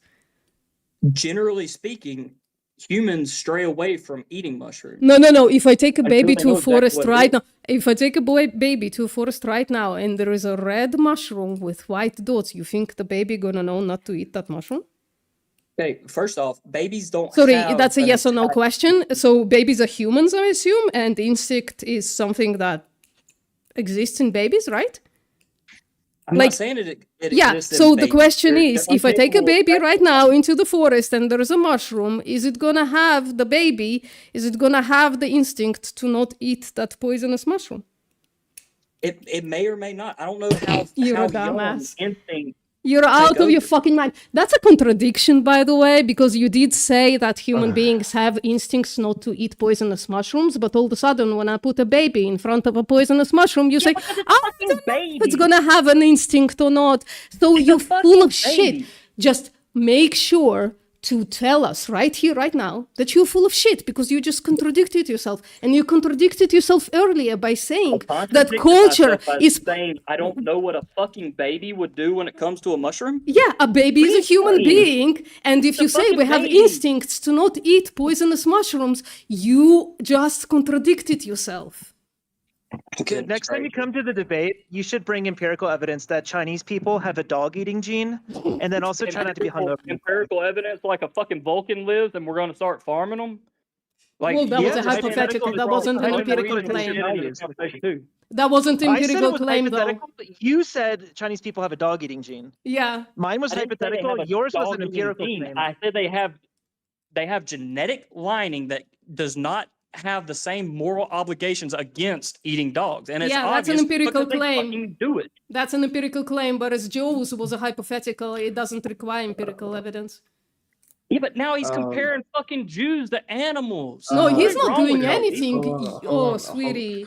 Listen, go rest for real, because you're getting out of control. You're contradicting yourself. You think Joe is phallic all of a sudden. Like, you're hallucinating at this point. So go get us those empirical claims. Come back in a couple of weeks when you can refute the study that I gave you. Then we can talk again. Y'all are out of y'all's minds, but okay. We are nuts. You just contradicted yourself like 10 times when we stayed logically We're on for consistent. mine, says the guy who says racist shit like Chinese people have a dog-eating gene. Okay, bro. No, they eat fucking dogs, so obviously they don't have the genetic morals to not eat dogs. They don't Morals are have the same genetic. moral obligations to not eat them. Dude, that's not fucking know what insane. behavior That is? is insane. Do you not understand the concept of behavior? Yeah. Okay, so when a child from China is adopted into the United States, they're not going to have this instinct to eat a dog. How do you? I'm not saying they have instincts to eat dogs. I'm No, saying you that just they said have that culture is genetic, and you said dog eating is genetic. I didn't. Once again, y'all are putting things into my mouth. Yeah. The dog eating, they don't have the moral. You said that them to eat dogs. Hold on. So they don't have the moral inclination to not eat dogs in Chinese, right? And you tied that to genetics. You said that's genetic. They don't have the moral inclination to not eat dog, genetically speaking. So you are saying what we are saying that you're saying. We're just simplifying it a little bit. So Axel asked you if a Chinese child, when let's say infant, is adopted into an American family, is that Chinese child going to have inclination to eat dogs? Lesser. Well, they're gonna have did his genetics change? What? Did his genetics change? No, I'm saying he's gonna have lesser moral obligation to not eat dogs. Really? Than the average person. Wow, that's really fucking racist, actually. Listen, you can absolutely raise someone to stray away from their normal culture, their genetic culture. But when they are raised in that genetic culture, those instincts and those genetic codes are able to show much more prominently. So, by that empiric, since you're white, you still have the genetic code to enslave black people. Once again, I told you that the massive majority of white Westerners disagreed vehemently with slavery. Well, the mass majority. Do you know if your ancestors were slave owners? Somewhere around 70% were vehemently against it. So that's a genetic variation in white people. So like what's it, 95% of white people don't have the genetics for enslavement and 5% do. Is that what you're claiming? Well, 5% found it reasonable. Is all I'm saying. That they're well, they didn't just find it reasonable. They fucking even as late as 80 years ago, they fucking strung black people on trees. So I'm just asking if that variation, if that genetic variation died down, or if people are gonna wake up one day and like start stringing black people on trees again. If it still exists in people genetically. If you have a psychopath as a neighbor, does that mean your whole neighborhood is genetically psychopaths? No, it's an outlier. 95% of white people wait, are 95% of white people genetically different from the other 5%, the slave owning gene? No, they're outliers. Is there a slave owning gene? So there is a slave owning gene. That's what you're saying, because you're saying culture is genetic. So there is a slave owning gene as there is a dog eating gene. There was never a slave owning culture in the Western world. What the fuck do you mean by that? Hold on. What the fuck do you mean by that? You're now denying history, dude. Axel, go on. You might be talking about the United States, but the Confederate States had the majority of people supporting, even the people that didn't have slaves were supporting slavery in the Confederate States of America. No, they were not. I'm from a Confederate state of America. My grandpa grew up, his dad and grandpa grew up when slavery was still a thing. Okay, dude, I just Googled it. Yes, dude, just Google it. Yes, majority of the white population in the Confederate States supported slavery, and 30% of free families actually owned slaves. So 30% of free people owned slaves, and then even more so, those who didn't still supported slavery because it benefited all people, because it was cheap. It was cheaper for things to be purchased in the Confederate States. I don't understand where you're getting your data. I'd like to see it, because everything I've ever seen said 90% of people, like only 5 to 10% of people owned slaves when slavery was at its peak in America, and pretty much every other person was vehemently So against did it. they have Somewhere the around slave gene or 70% not? of- Is what I'm interested to know. Did they have the slave gene?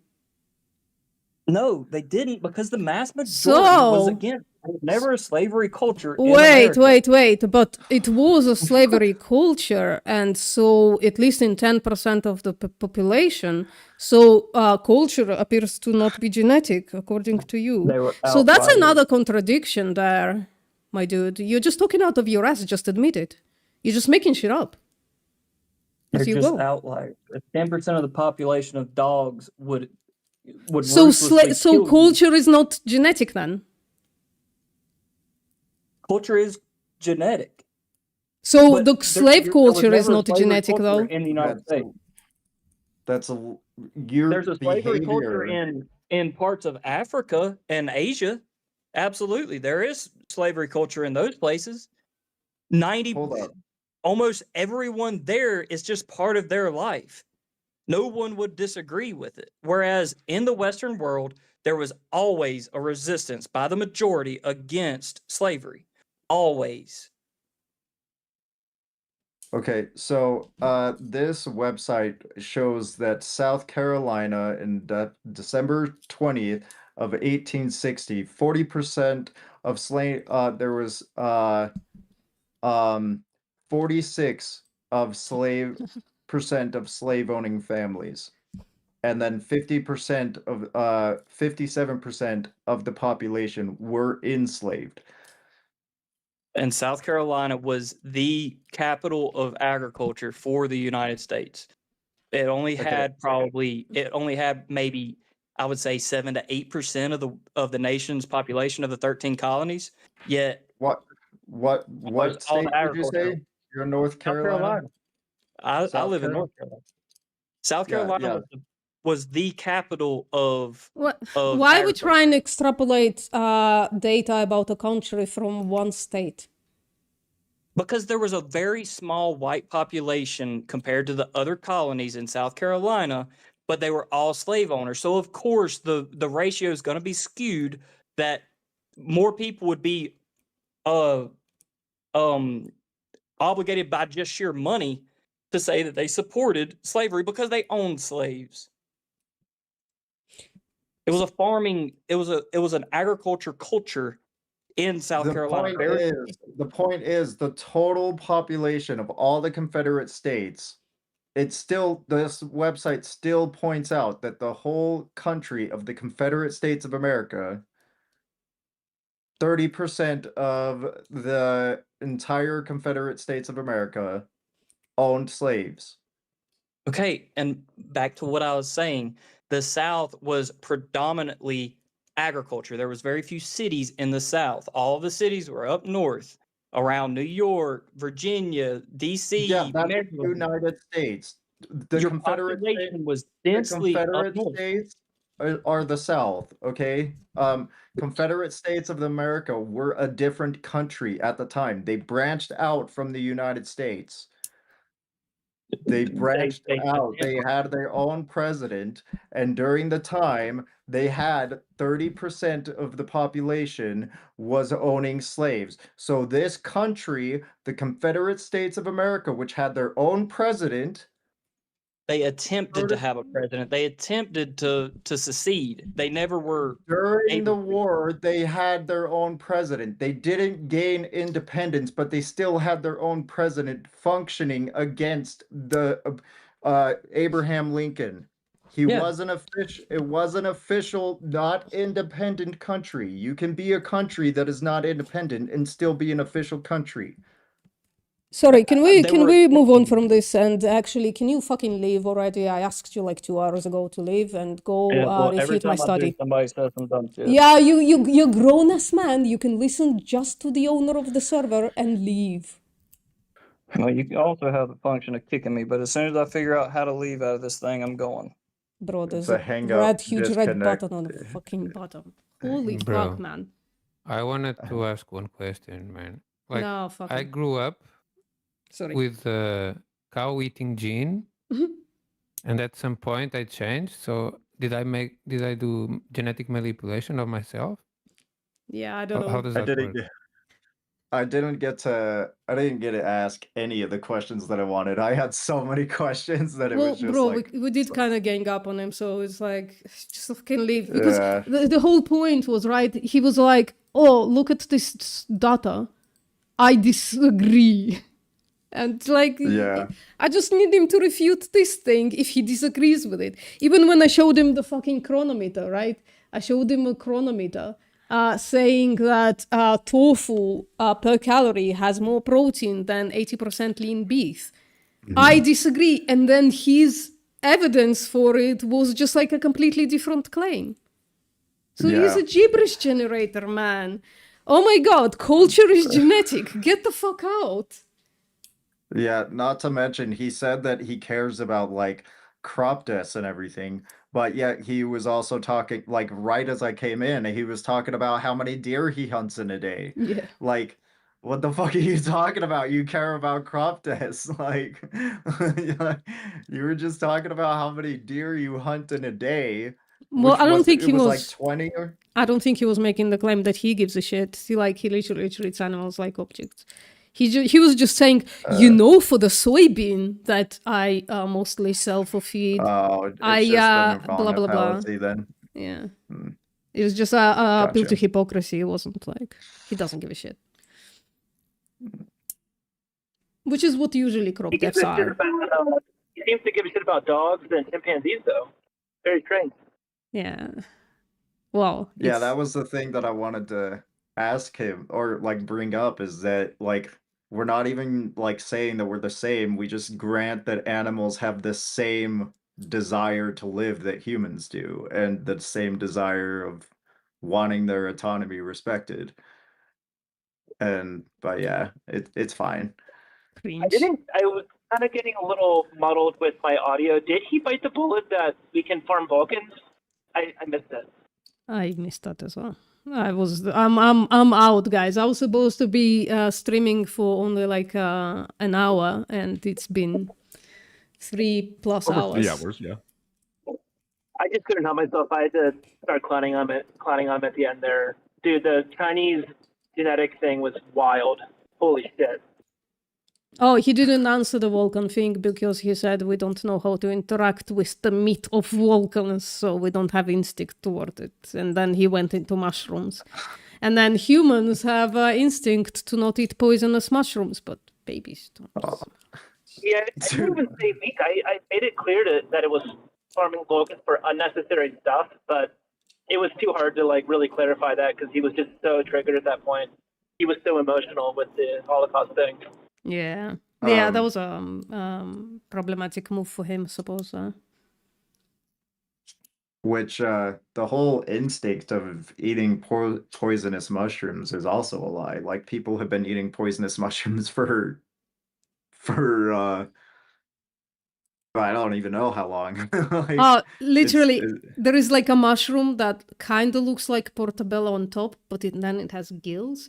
And it looks exactly like portobello, but it has gills. And I almost ate that fucking mushroom. Like, it literally took me, just like all the willpower to go and look if I should eat this mushroom. Would have been dead. Oh no. Yeah, no, like legit, there's a reason that people have to be taught how to identify poisonous from not poisonous mushrooms. No, but literally, like even animals, they just don't have certain instincts until you teach them. For instance, you know that calves sometimes they just like put their face inside the milk to drink in the bucket. They don't have the instinct to drink of anything if it doesn't have like the fucking teeth, right? Or if you get a little kitten that doesn't have a mother, right? And mother haven't taught them how to poop yet and how to cover the poop. You have to move the little feet to show them how to move the dirt over the poop. They don't have the instinct for that. So it's all just like stupid vibe shit. It's like, oh, it's just like I heard this evolutionary psychology thing and now I think it's true. Just stupid. Which this could also be like said to even something more just blatantly untrue, that like if we all have the instinct to speak then, but that would be instantly disproven because we already have numerous of studies that if a child isn't around language for a certain amount of years, they can't speak. Like they can't develop the ability to speak if they're not around language. So we don't have the instinct to speak. It's a taught thing. Yeah. Anyways, guys. Oh yeah, there's some crazy case reports on that, right? Of like children who were kept in isolation by like abusers. Is that what you're talking about? And I think I saw the one where like the one girl couldn't even learn how to walk or something because she was kept in a terrible circumstance. So yeah, we have a lot of, you're right. We have like a lot of learned behaviors that we don't just like have an instinct to speak. Yeah. Well, so many claims with zero evidence, and then he provided one of evidence, and it had nothing to do with his claim every time. Yeah, just vibes. I mean, I called it when he came in and he started, well, I'm a soy farmer, I'm a this farmer. I called it. I said, you can't extrapolate your farming experience onto the entire world population and how to feed us, right? And he proceeded to do exactly that, trying to extrapolate his own experience onto the world population and like not even making comparative analysis. Like in order to say a soybean is less likely to feed the world population than beef, in order to make that claim, you have to compare between the two. You can't just go, oh, soybean can't feed the world population. First of all, empirical claims. Second of all, just like, you know, maybe a soybean can feed more than beef, right? Like you have to compare between the two. And by the fucking way, on 400 acres that Tone was farming when he was a child, you could grow 360,000 kilograms of edible protein by the soybean. Just like FYI. I can't believe he kept like dismissing the TVP like you guys mentioned like TVP and soya chunks like 3 times too, and he just like completely glossed over that and then went back to mentioning meal and everything like that. Like we can't use meal right after you mentioned that TVP is made out of meal. So like I don't. And then he was saying that it's not a balanced diet, like, or I think he said to either balanced diet or complete protein. I can't remember which it was, but yeah, like TVP is a complete protein. So no, he was talking about complete. I don't think he knows what a complete protein is. He was just like ignoring TVP entirely. Yeah. When I think the meal, right, TVP is very low in fat, very high in fiber, very high in protein. I think it's literally fucking meal, and it's one of the best proteins on planet Earth. So fucking, like, how can you make the claim that you can get so little food from a fucking soybean when you literally can use 100% of it, as opposed to a cow? Anyways, guys, you can stick around, but I'm gonna leave and end the stream. All right, because I have to wake up early tomorrow. See you later, guys. Bye. Okay, well, that was a bit longer than expected, guys. A lot of brain rot, as Stone said, definitely. Didn't expect to go into this much brain rot. Didn't expect that somebody would come in and make comparative claims and provide zero evidence for it either. Should have stayed on this claim and ended it in like 2 minutes. Frankly, not gonna lie, should have done that and said, you need to refute this, you can't refute this, go fuck yourself. But 2+ hours later, there we go. Anyways, thank you everybody for coming. I didn't even get through my entire fucking thing, but I think you get the point. See you next time.